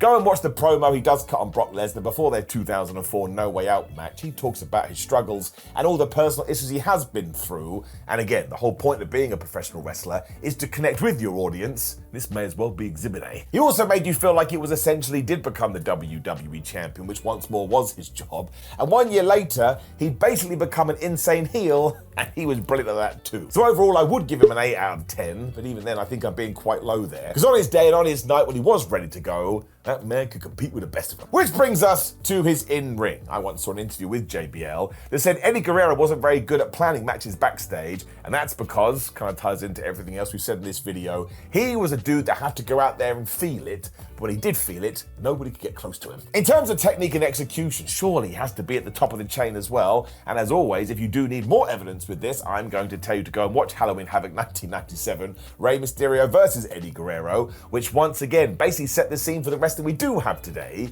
and if you were alive at the time and you're only watching North American wrestling, this almost quite literally blew your mind because you couldn't believe it. Guerrero could also speed up and slow down as if it was nothing. Don't forget that awesome backbreaker he used to do. I mean, I've dated people that weren't as good looking as that, and why do you think even in 2026 the internet is awash with Eddie Guerrero griffs? It's because every single thing he did looked so damn good. I just think that Eddie Guerrero made the best of any situation he was given. Like, there was some period when he was in like a shark cage with Tori Wilson and Perry Saturn. On paper that sounded absolutely terrible, but I can only assume that Guerrero would sit backstage and he just figured out how to make it work. Like, he did have bad matches, but did I ever see Eddie Guerrero have a bad performance? No. And 9 times out of 10 it's because he set the bar so high, so even if he hit here, well, you just thought he was able to do more. And even though that's not fair, because his match was still good, but it goes to show. I think MJF talked about this on his Chris Van Vliet podcast. If you're good and you make a mistake, no one cares. But if you're great, everybody will talk about it forever. Even in those 5-minute matches, he was just so damn incredible. I think it's only fair to say that when he was struggling in his personal life, that did affect his in-ring ability a little bit. But that's the whole point, right? That's how you summarize it. If you do watch that and you get a bit confused, you've got to put an asterisk next to it. I also think when push came to shove and it was time to deliver a main event performance, he could do it every single time. And once again, let's go back to that 2004 match where he did become the WWE champion. Just listen to the reaction he gets when he hits the 1, 2, 3. Nobody cares that Goldberg has interfered, and I really think you can only elicit that kind of noise if everybody in that arena basically loves you. So it's at the very minimum a 9.5 out of 10, and we've left some room for error there. And once again, you can't even find somebody today that had the, well, I use the same word I just used, the magic that Eddie Guerrero had, and it's been over 20 years, so you can bet your ass another 50, we're still going to be looking for him, and we won't find him, Eddie Guerrero was one of a kind. Which brings us to longevity, and that one's nice and easy. Go and watch Raw, go and watch SmackDown, go and watch Dynamite, go and watch Collision, go watch any wrestling show. If anybody hits 3 suplexes in a row, what does everybody chant? Eddie. And sure, yes, if you go back to some of his early WCW cruiserweight days, he's not having that much of an influence on the business. That's only because a lot of the people he gets put up against aren't as good a luchador as he is. But then when he does get a Rey Mysterio, he does get a Dean Malenko, you watch it, you're like, this is ridiculous. It just comes down to the fact that escalation is a very real thing, and there are few wrestlers that you could actually call an innovator within this industry, but I absolutely think Eddie Guerrero is one. The truth is, though, Guerrero was an absolute innovator, and to go back to that point we made earlier, he did open the doors for so many people that thought this business wasn't for them, at least they're not at a typically top level. When they saw Eddie doing it, they started to believe. It means his impact on the business is absolutely huge, which does tie into somebody's longevity. And name any top guy, Roman Reigns, a Cody Rhodes, a CM Punk, a Hangman Adam Page, an MJF. At one point in time, they have all talked about Eddie Guerrero, because it doesn't matter what kind of wrestling lane you're running in, he had an effect on anybody. I mean, that list goes on, and we didn't even mention Mercedes Moné, who was basically in professional wrestling thanks to Eddie Guerrero. But the best way to sum it up is this. If you go back to watch any of his matches that, of course, now at the very least are 21 years old, you could prop it in any wrestling company today, and it would be damn good. It's a 9.5 out of 10. He's gonna last forever. Which brings us to cultural significance, and we have to go back to that piece of evidence again. How many other wrestlers could possibly say that 20 years after they did tragically pass away, do they get recognition on every single modern show that is going right now? I mean, Rey Mysterio and Mercedes have basically made it a part of their arsenal, and look at Dominic Mysterio. He is basically the second reimagining of Eddie Guerrero, and he's not trying to hide this. He doesn't have the moustache and the mullet because he thought it was fun. It's because he's channeling flipping Eddie Guerrero. There's more of these as well, because if anybody does this, people think of Eddie, and of course there's the chair spot. If you are going to pretend to hit somebody with that weapon, and instead you hurl that object into somebody's arms, everybody's going to chuckle, and they're going to feel warm and fuzzy in their tum-tums. I don't know how else to say it, so I'll just continue to be a stuck record. It's because of Eddie Guerrero. It was also so damn creative back in the day, you have to remember that. These days, it's become somewhat of a wrestling trope. When Eddie started doing it, I actually think that's when I started to fall in love with him, because it's like, man, that is so damn clever, because he was taking goofy wrestling for life, and he was taking serious wrestling, and he was just merging it perfectly, which actually he could do on a whim. So no, Guerrero wasn't a household name like many other people we have talked about on this list, but if you want to talk about, I'll use that word again, the impact in professional wrestling, it's at the very least an 8.5 out of 10. I bet you could find someone that started wrestling a week ago and they would say, hey man, I'm doing this because of Eddie Guerrero, and that is totally nuts because they would have had to gone out of their way to find his work. But everybody is going to benefit from sitting under his learning tree, even if it is going through his old matches The man is great. Hilariously too, the only real stumbling block you can come up with if you want to lean that way is when you start to talk about feuds. Now obviously the Chris Benoit one is super difficult, at least it is for me, for obvious reasons. But even then, if you go watch ECW One Night Stand in 2005, they just don't click that night. Now that's absolutely an anomaly, but they actually fall out in the middle of the match because again, these things just happen. I do think you have to give a round of applause for his forever feud with Rey Mysterio, which basically starts with that Halloween Havoc match, and of course, goes all the way through to 2005, when we had a custody of a child ladder match. And I know if you're brand new to wrestling, you'll be very confused, but that's right. Dominic Mysterio's, parentage, fatherhood, I don't know what you want to call it, was up for questioning.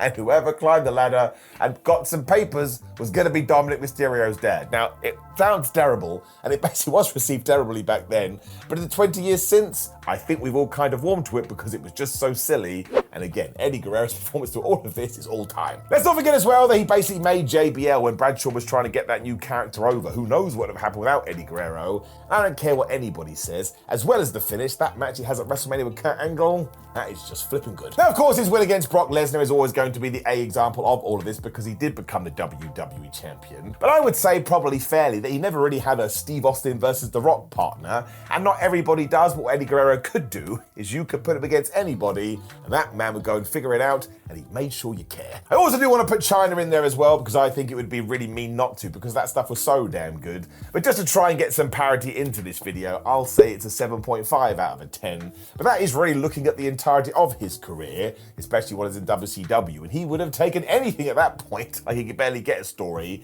but when you did get him something good, who was going to do it better than him? I think this actually ties into the next thing we want to talk about as well, because Eddie Guerrero was a moment wrestler. You know that word, especially when it comes to WrestleMania. Oh my gosh, we need WrestleMania moments. Well, Eddie Guerrero has a laundry list of these, starting with, of course, that frog splash onto Brock Lesnar to become the champion in 2004. If you've never seen it and you've never seen the reaction of the crowd, you are missing out. There's also the shared celebration at WrestleMania 20, the I'm Your Pappy promo. And once again, every single time he did that flipping chair spot. And I really would say that every single time Eddie Guerrero walked out there, he did it with the intention to make sure you were never going to forget him. And that's why I'm just going to give him an 8.5 out of 10, maybe even a 9. I mean, he just had something about him, and to this day, I can't really figure it out. And we continue on this pattern as well, because we get to range, or range within wrestling. Once again, I think Eddie could do it all. I mean, he was basically just a cruiserweight in WCW, but all of a sudden we were having those World Championship Wrestling AAA feuds. His tag team with Art Barr was laugh out loud funny, well, unless you were an American,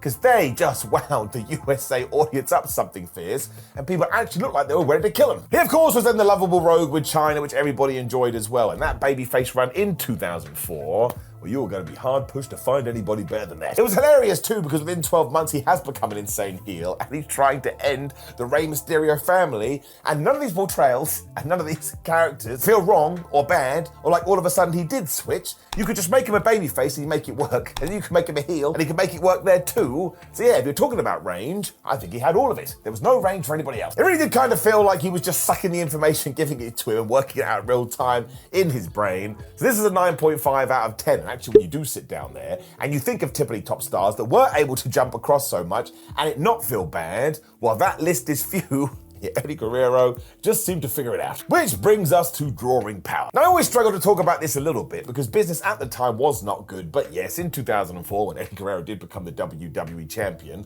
the long rumor was one of the reasons WWE stripped him of that belt and gave it to JBL is because Eddie Guerrero was getting very stressed and worried about the business that was happening around. Because if you go listen to a Steve Austin, The Rock, or John Cena, or anybody at that top level, they have always said when you do become the WWE champion, you need to look at buy rates, look at TV numbers, you need to look at merchandise. And while actually things were okay under Eddie Guerrero, the whole business was just heading that direction, he took him on himself. So sure, if you were going to ask the question, was Eddie Guerrero a big draw in terms of what I've just talked about? I guess the answer is not really, but you could have put anybody into that spot in 2004, and I think you would have got the same results. It was just after the Attitude Era, man, there was no power left. So I really do think if it had been any other time during the 90s or the 2000s, we would have had a different story. And really what you need to do is go and look how people reacted to him when he did walk to the ring. People were absolutely besotted with him, and that's all that matters when it comes to pro wrestling. Also, I remember at one point on a SmackDown, we did do an out of nowhere match with Guerrero, and they were up by over 1 million viewers, so let's not pretend he wasn't a TV draw, because he was. Everything he did with Rey Mysterio in 2005 was an absolute success as well, so really I just do think it was a blip in the radar. But sure, if you are going to go his career beat for beat, I do think you have to mention it. That doesn't mean that his contributions to WWE shouldn't have been lauded. And again, if he was doing what he was doing back then now, nobody would even blink an eye. But I guess we'll give it a 6.5 out of 10, but it would be unfair to just say that number without the laundry list of exceptions you do need to speak about. Had nothing to do with Eddie Guerrero. Wrestling at that time just kind of sucked. On that note too, though, I do want to go back to what we said at the start of this video. Wrestlers are more than just numbers. It goes back to the old adage everybody talks about. Fans aren't going to remember what you do, but they are going to remember how you make them feel. And once again, here we are 2 decades removed from Eddie Guerrero's passing. And I actually think we think about that every single time we sit down to watch a wrestling show. I'd also say once again that 20 years on, there has never been anyone like Eddie Guerrero. Like some people can pop up and say, oh my gosh, he feels a little bit Steve Austin, he feels a little bit The Rock, but it's just not the case with Eddie. I think I've said this 42 times during this video, but I really do think he was one of a kind. Seeing him evolve over the years as well would make a Charizard proud. I'm gonna give him a 9 out of 10, but even I think I'm being too conservative there. So just bump it up to a 9.5. Like if you are bumping right now, and somebody flew in and said, oh my gosh, you're going to have a career and you're going to have performances like Eddie Guerrero, nobody would turn that down because the man was just too flipping good. So yes, numbers can be pretty arbitrary, so I will sum it up in the best way I can with a sentence or a question with my answer. Is Eddie Guerrero one of the best wrestlers of all time? You bet you're flipping it. So it's one of these serious videos where we sit down so we can talk about it with the gravitas that it deserves. And before you get mad, we're not picking fun at the Dudley Boyz here. This is a series. You can go back in time right now or maybe even click a card that popped up on the screen here on YouTube where we did it for Kurt Angle. We're just trying to figure out who is the best and who maybe not is the best when it comes to wrestling.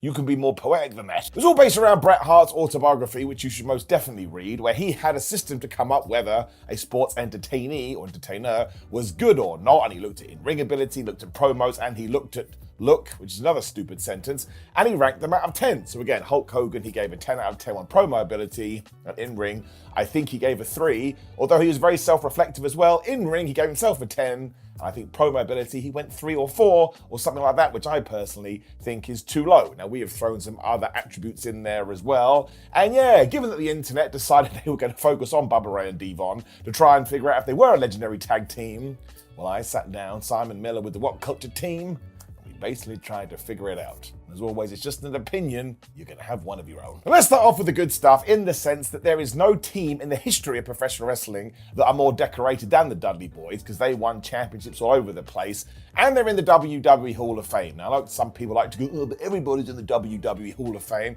That is not true. I don't think we always need to be such negative Nancy's. It's an incredible achievement, and at the very least, the Dudley Boyz deserve it. I mean, the longevity alone is something you have to give a round of applause to, but also do not forget their finishing move, the 3D, which Bubba Ray and Devon also went out of their way to protect. I think it was only the Motor City Machine Guns that kicked out of it. I could be wrong about that, but the fact I have to think about it goes to show from day one till day end, they said, listen, this is our big maneuver, and if you are going to kick out the 1-2, we are going to make it mean something. And how many times we had that discussion in 2025? It's almost silly to call finishing moves.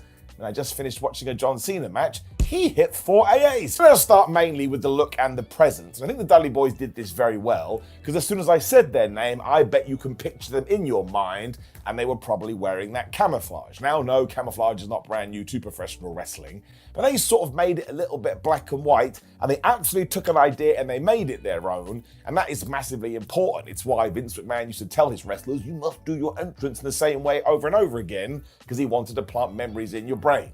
Now that is stupid because wrestling is a story-based form of entertainment. So if you got beaten up on a Sunday, you shouldn't be skipping to the ring on a Monday. When it comes to the Dudley Boyz and the stuff that they wore and the way they acted, I suppose, they absolutely made you go, I know who they are. But don't forget, even when they first started off, they were essentially meant to be hillbillies. And Bubba Ray especially, well, and Devon actually, wore those massively thick glasses. And they must have first started doing that in the late 90s, which is almost 30 years ago.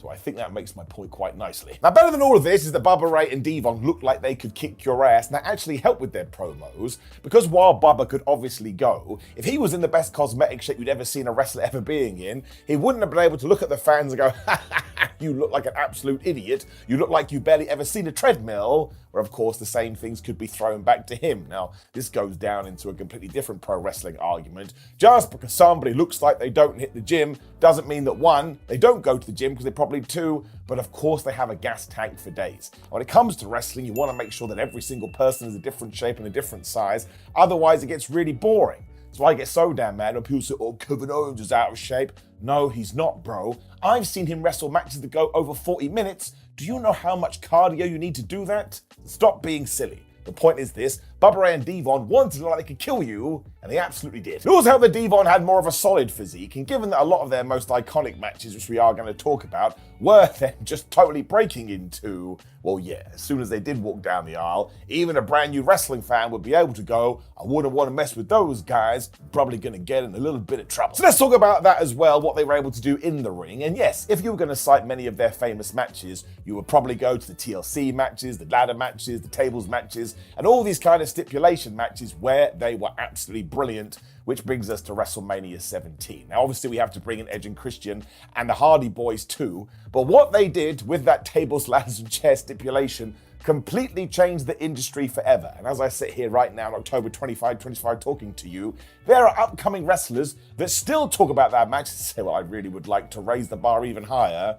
And there's a positive and negative to that. But think how many people walk through the pro wrestling door and never even come close to leaving this kind of a mark. I mean, it really says something about what they were able to do. Bubba 2 in that thing comes across like a violent man, and he goes crashing through 4 tables, so we understood that it was a give and take. And it was the same when they took on the Hardys in that tables match at the Royal Rumble 2000. And I often think you have to push these two things together, because going back to the whole raising the bar idea again, when these two matches were done, nobody was ever going to look at sports entertainment the same again, at least from a WWE mainstream North American angle, because nobody had seen anything like it. And you do have to have a certain amount of skill to pull that off. Like if I was thrown in there, I'll probably be dead. That one at the Rumble 2 is an absolute sprint as well, with some near misses where you go, oh my gosh, I can't believe that almost happened. So yeah, this kind of summarizes the Dudley Boyz career, because if all of a sudden you watch this video and you decide, I'd love to go and watch one of their matches or a handful of their matches, you are going to go for the ones that have some kind of stipulation attached to them, because that was their lane. And how many times have you heard pro wrestlers say that as well? If you have found something you're good at, push your strengths and hide your weaknesses. So in no means am I calling this a criticism, and in fact, it's an absolute plus. They figured out what they were good at, and they lent into it. Now, of course, they could work straight tag team matches as well, and they did this a lot, but this is when the debate comes into play. Did they make as much noise as the alternative as what they were doing? And I would imagine that most people would say no, probably not. Now, if we use Cage Match to try and give us a little bit of insight into this, their highest ranked non-crazy match was in May 2004 on SmackDown, where they were taking on Rey Mysterio and RVD. Now, I didn't actually get round to watching this, but I don't remember it, and I'll hazard a guess you probably don't remember it either. There is a caveat to that, however, because given that they were in WWE for a large part of their career, well, during that period, it was a tag team division booked by a man that didn't like tag team wrestling, and of course I'm talking about Vince McMahon. So you would just go from feud to feud to feud to feud, and nothing was really ever able to land, or you couldn't really ink anything out, apart from the programs we've already talked about, and a lot of the time it was just, listen, tag team wrestling exists, so we may as well just do some tag team wrestling. Even then, though, the Dudley Boyz shined the most when they were able to do brawling, which sums up why they made such a name for themselves in ECW, although I guess you kind of have to throw an asterisk in there as well, because Extreme Championship Wrestling loved going off the rails. Devon and Bubba clearly loved going off the rails too. That's just what they did. They were a proper tag team though, which is something that was sorely missed from this era, in the sense so many single stars just got thrown together. So to have matching clothes, to have a bunch of double team moves, you can hear it in your ear right now, Jim Ross saying, oh my gosh, they've got that synchronity, or whatever that flipping word he used to say was. Devon would also be able to fly through the air, which was very impressive for a man of his size. And actually, if you go through their entire career, they were always near the tippity top. And it's also fair to say there were times where they were doing a lot of nothing as well, mostly because there was nothing for them to do. They just hung out in the corner playing Nintendo. Bubba himself, though, has come out and said that wrestling isn't always about the wrestling matches, and he is true. But I would still say that when Bubba Ray and Devon were able to attach themselves to something that did have higher stakes, well, that's where their best bits shone through. It means that overall, when it comes to in-ring and everything like that, I am going to give them a 7 out of 10. And I mean this literally, a 7 out of 10. So not a 5 out of 10, which people do in video games. They go, oh man, 7 must be average. No, I mean a 7 out of 10, which is meant to be a very good score. They were above average, right? I'm repeating myself, but that's the point I'm trying to get across. It's kind of the same with promos too. And if you do go back to when the Dudley Boyz debuted in WWE, you'll probably remember this. We gave Bubba Ray a stuttering gimmick. So when he was on a microphone, he would go, duh, duh, duh, duh, which was absolutely ridiculous and of course slightly offensive, especially by 2025 standards. And arguably the most famous thing that came from this is when he was cutting a promo on The Rock, and The Rock did the same thing to him and went, duh, duh, duh, it doesn't matter, and he whooped his ass. That was quite funny. And that was never going to go on forever because it had a very specific shelf life. And it was also kind of stupid because Bubba Ray Dudley, when it came to cutting promos, was a dude that had one thing in mind, especially when it was a heel. I am going to rile the audience up, and the madder they get, the happier I am going to be. Devon was a less is more guy, but always put that full stop on the sentence. And listen, I'll give them their credit here as well. If they wanted to get people amped up for a fight, or at least believe, oh my gosh, I think they're actually mad, they knew what they were doing. Now in ECW, it was this times 10, and some people got so angry, they once actually spat on Bubba Ray, and now somebody out there will go, but in the 70s, people were trying to stab other wrestlers, but times move on, even being spat on in the late 90s is quite the feat. Now, I will be completely honest with you, during his Extreme Championship Wrestling days, for me personally, in my taste, Bubba Ray went way too far, it was way too vile, and again, you could say, oh, Simon, you're such a wuss, but I can only like what I like and hate what I hate, and you'll be able to determine how you felt about it as well.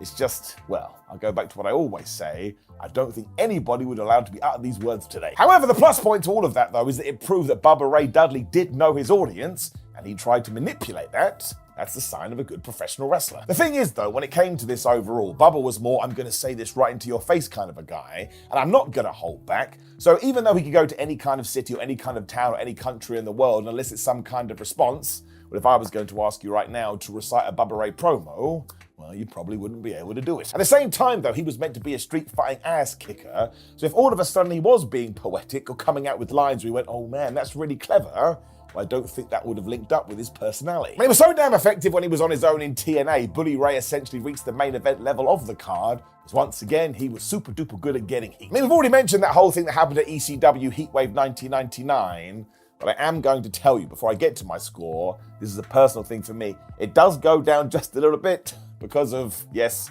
well, the only word I can think of is the vileness. That makes me sound like an old man. But listen, if you asked me to quote some of the things he did say right now, I wouldn't do it. I'm a baby. And sure, many people always go, well, anyone can do that with the right tone of voice, but that argument to me is the same. This Batman game wouldn't be good if Batman wasn't in it. Batman was in it, and Bubba Ray found this tone of voice, and he was able to audibly get it out there to achieve his wants. I really don't think that everybody has the power to do that, otherwise people that are dubbed bad promos would just go into that lane. So once again, I think it's a solid 7 out of 10. Please, for the love of everything, focus on that word solid. Now, another metric that's always fun to throw in there as we do kind of go outside of all of this is, does somebody want to watch them in 2025? I would say absolutely yes. Be it WWE or AEW, you still get fans going, we want tables. And that was essentially the Dudley Boyz' entire gimmick for a few years. Bubba would actually say to Devon, hey Devon, get the tables. And everybody would get crazy, and then, yeah, they'd throw somebody through some wood. Now, they didn't invent the table madness, because, of course, that goes to Sabu, and even at ECW, it was the tag team known as the Public Enemy that was going crazy with this stuff. But the Public Enemy nowadays, I'm not sure are remembered by many, whereas the Dudley Boyz are the tables tag team, so that has to be a tick in the well done column. Once again, it comes down to longevity. There's actually an even bigger plus point in WWE, even though you can see using weapons as a get out of jail free card. But because the crowd, especially from around about 2002, wanted to see tables all the time, and they got tables all the time, the Dudleys were still able to get a pop, even though they also used tables. I mean, that doesn't even make sense as I say it out loud. It is 2 + 2 = potato, but they found the gimmick, they found their thing, and they were able to make that even bigger as they did grow in popularity. And I don't think that's easy in wrestling, especially because sometimes the audience can change like the wind. They're also sizable dudes too, so when they did do this, it looked devastating, and it kind of goes back to what we said earlier. Both Bubba Ray and Devon were happy to go absolutely ballistic through tables themselves, and that's why, one of the major reasons, I would imagine a more modern day crowd would want to watch this. It looks like a car crash, man, and sometimes the wood quite literally explodes. Now, of course, we can flip reverse this and say when it comes to their normal fight, sure, you're probably going to go watch another tag team. But the fact you can take what they did in 2001 and make it somewhat relevant 24 years later, I'm going and I'm sticking to my favorite number. It's a 7 out of 10. Because it's still a massive thing to pull off, because Bubba Ray and Devon had no idea what the future for tables in pro wrestling held.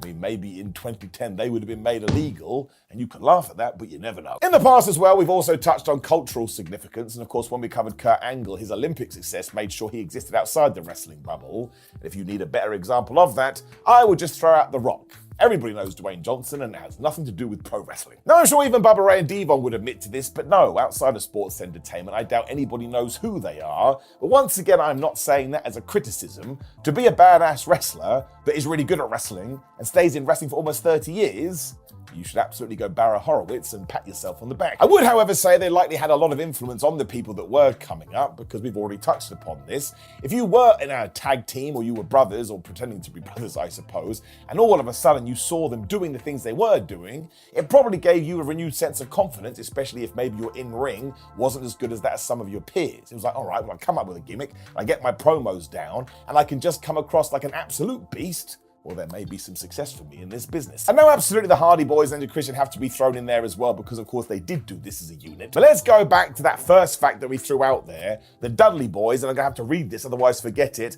are the only team to ever win the WWE, ECW, WCW, TNA, NWA, and IWGP World Heavyweight Tag Team titles. Which essentially means any single company they went in, eventually the booker went, you know who should be the guys we put on the top of the tag team mountain? They're right there, and they're known as the Dudley Boys. And that's an absolute home run, and they should be shouting about that till the cows come home.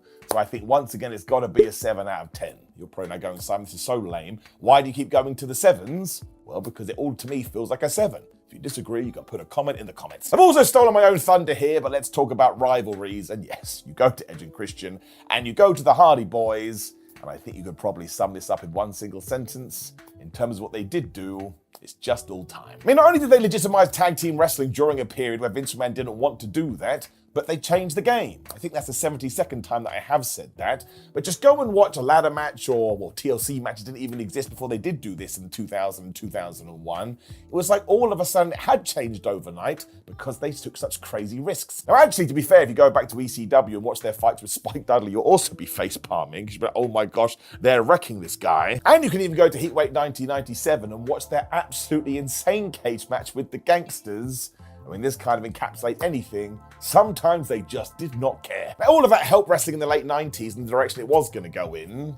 But it wasn't all great. And TNA, I think around about 2007, they had to pretend to be electrocuted. Let's just move on. Now, there's a strange caveat when it comes to their feuds, because, of course, at the height of the Attitude Era, Bubba Ray Dudley especially did have some odd ones with Trish Stratus and Mae Young. I'm sure you remember this. Not only did he powerbomb Trish Stratus through a table, but on another evening on Raw, him and Devon wheeled, it's terrible, Mae Young to the ring and did the same to her. And yes, she was an 80-year-old woman. Now, Bubba Ray didn't celebrate this, like all of a sudden he won a championship. He just went into some kind of trance, like he couldn't believe he'd done it. The funniest part is Devon feels like he has to do something, so he does the testify thing, as if Mae Young is dead. And listen, this was pitched as a feud. It was pitched as some kind of a rivalry. And whether you'd ever do it today, I do not know. But it has sort of made a bed in my memory, and I'm never going to be able to forget it. So what I'm going to do here, if we were just talking about the stipulation matches, I think it would be a 9 out of 10.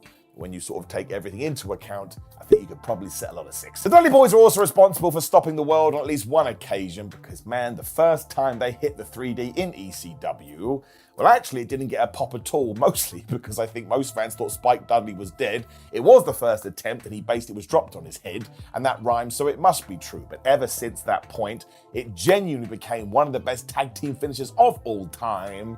That one has to be a massive tick in the box. I mean, nobody had ever seen a double cutter like this, and they even got the setup down. And if you want to make such crazy statements like there would be no Shatter Machine without the 3D, well, this board idiot is totally going to agree with you. They also main evented One Night Stand in 2005 when they went against Tommy Dreamer and the Sandman. And all I'm going to tell you today is go and watch that. Again, they were at the tippity top of the show. They closed the damn thing, and it is one hell of an entertaining brawl. You also get flaming tables on that, which is probably why people have not forgotten it.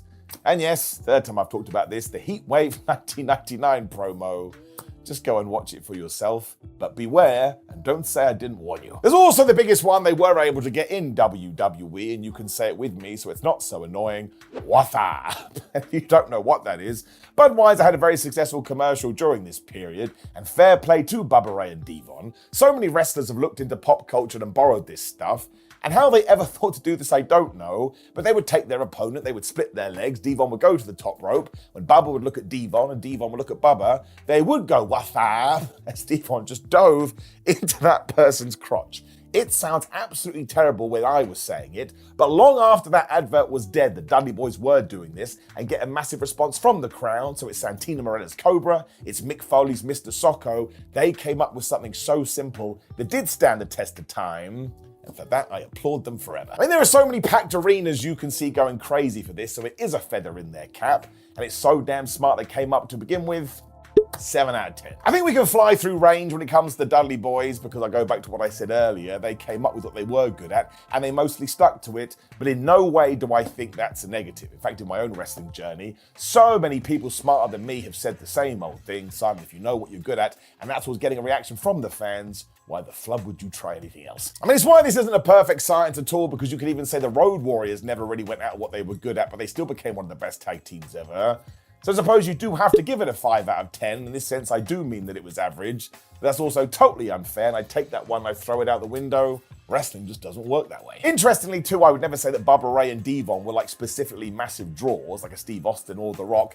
But at the same time, you can go to so many peaks in certain companies, especially ECW and WWE, and they were an integral part of the roster. So if you want to describe them as being a massively integral part of the foundations or necessary for that structure, well, I think you make a very good point. And the only real evidence we do have about their main eventing in WWE was that Great American Bash 2004 event, when they did take on The Undertaker, and yeah, it did 238,000 buys, which was not good, but the stipulation was also if the Dudley Boyz win, Paul Bearer was killed, and that's just stupid. I mean, I wouldn't buy that now either, and it has nothing to do with the competitors. So I'll give it a 4 out of 10, but once again, that's a massively unfair number, especially because we talked about it. When they were in WWE, they had to fight uphill, because Vince McMahon didn't like tag team wrestling. Which does bring us to their overall, and I think more than anything else, I want to push the fact they had incredible longevity. Let's say the Dudley Boyz hit their mainstream peak in 1999, they were still involved 20 years later and getting massive return pops in like 2015. And that's quite frankly incredible. They're also part of the Attitude Era, which is one of the biggest times in all of professional wrestling. And while Bubba Ray can be one hell of a self-promoter, which you actually need to be successful in this business, there were absolutely some dips when they went to TNA. But then the counterpoint to that is do not forget how integral they were to the start of ECW. They really did help shift the idea of what tag team wrestling could be, though, and I think that's where their main legacy lies. Because if you put them in a locker room and you use them right and you allow them to be themselves, while also maybe toning them down just a little bit, they were always going to deliver the goods. And who couldn't they work with? And they were willing to destroy themselves for the game. So it just goes back to the number that I've come up with a lot, which is 7 out of 10. And the way I'm going to sum this up is by using video games once again. I understand these are different numbers, but some of my favorite games ever are 8 out of 10 games. And if somehow they all of a sudden became 10 out of 10 games, they wouldn't be as good. Now I get that's a 2 + 2 = potato saying, and either you get it or you don't. It just means the Dudley Boyz at a 7, well, it does make them one of the best tag teams of all time. Argue it in the comments. At the same time, please do like the video, share the video, and subscribe, and click the video on the screen, which is me discussing the same 4-cut Angle, who arguably is one of the best wrestlers ever. But otherwise, my friends, remember this is all opinions, and it doesn't really matter. I'll see you on the next one.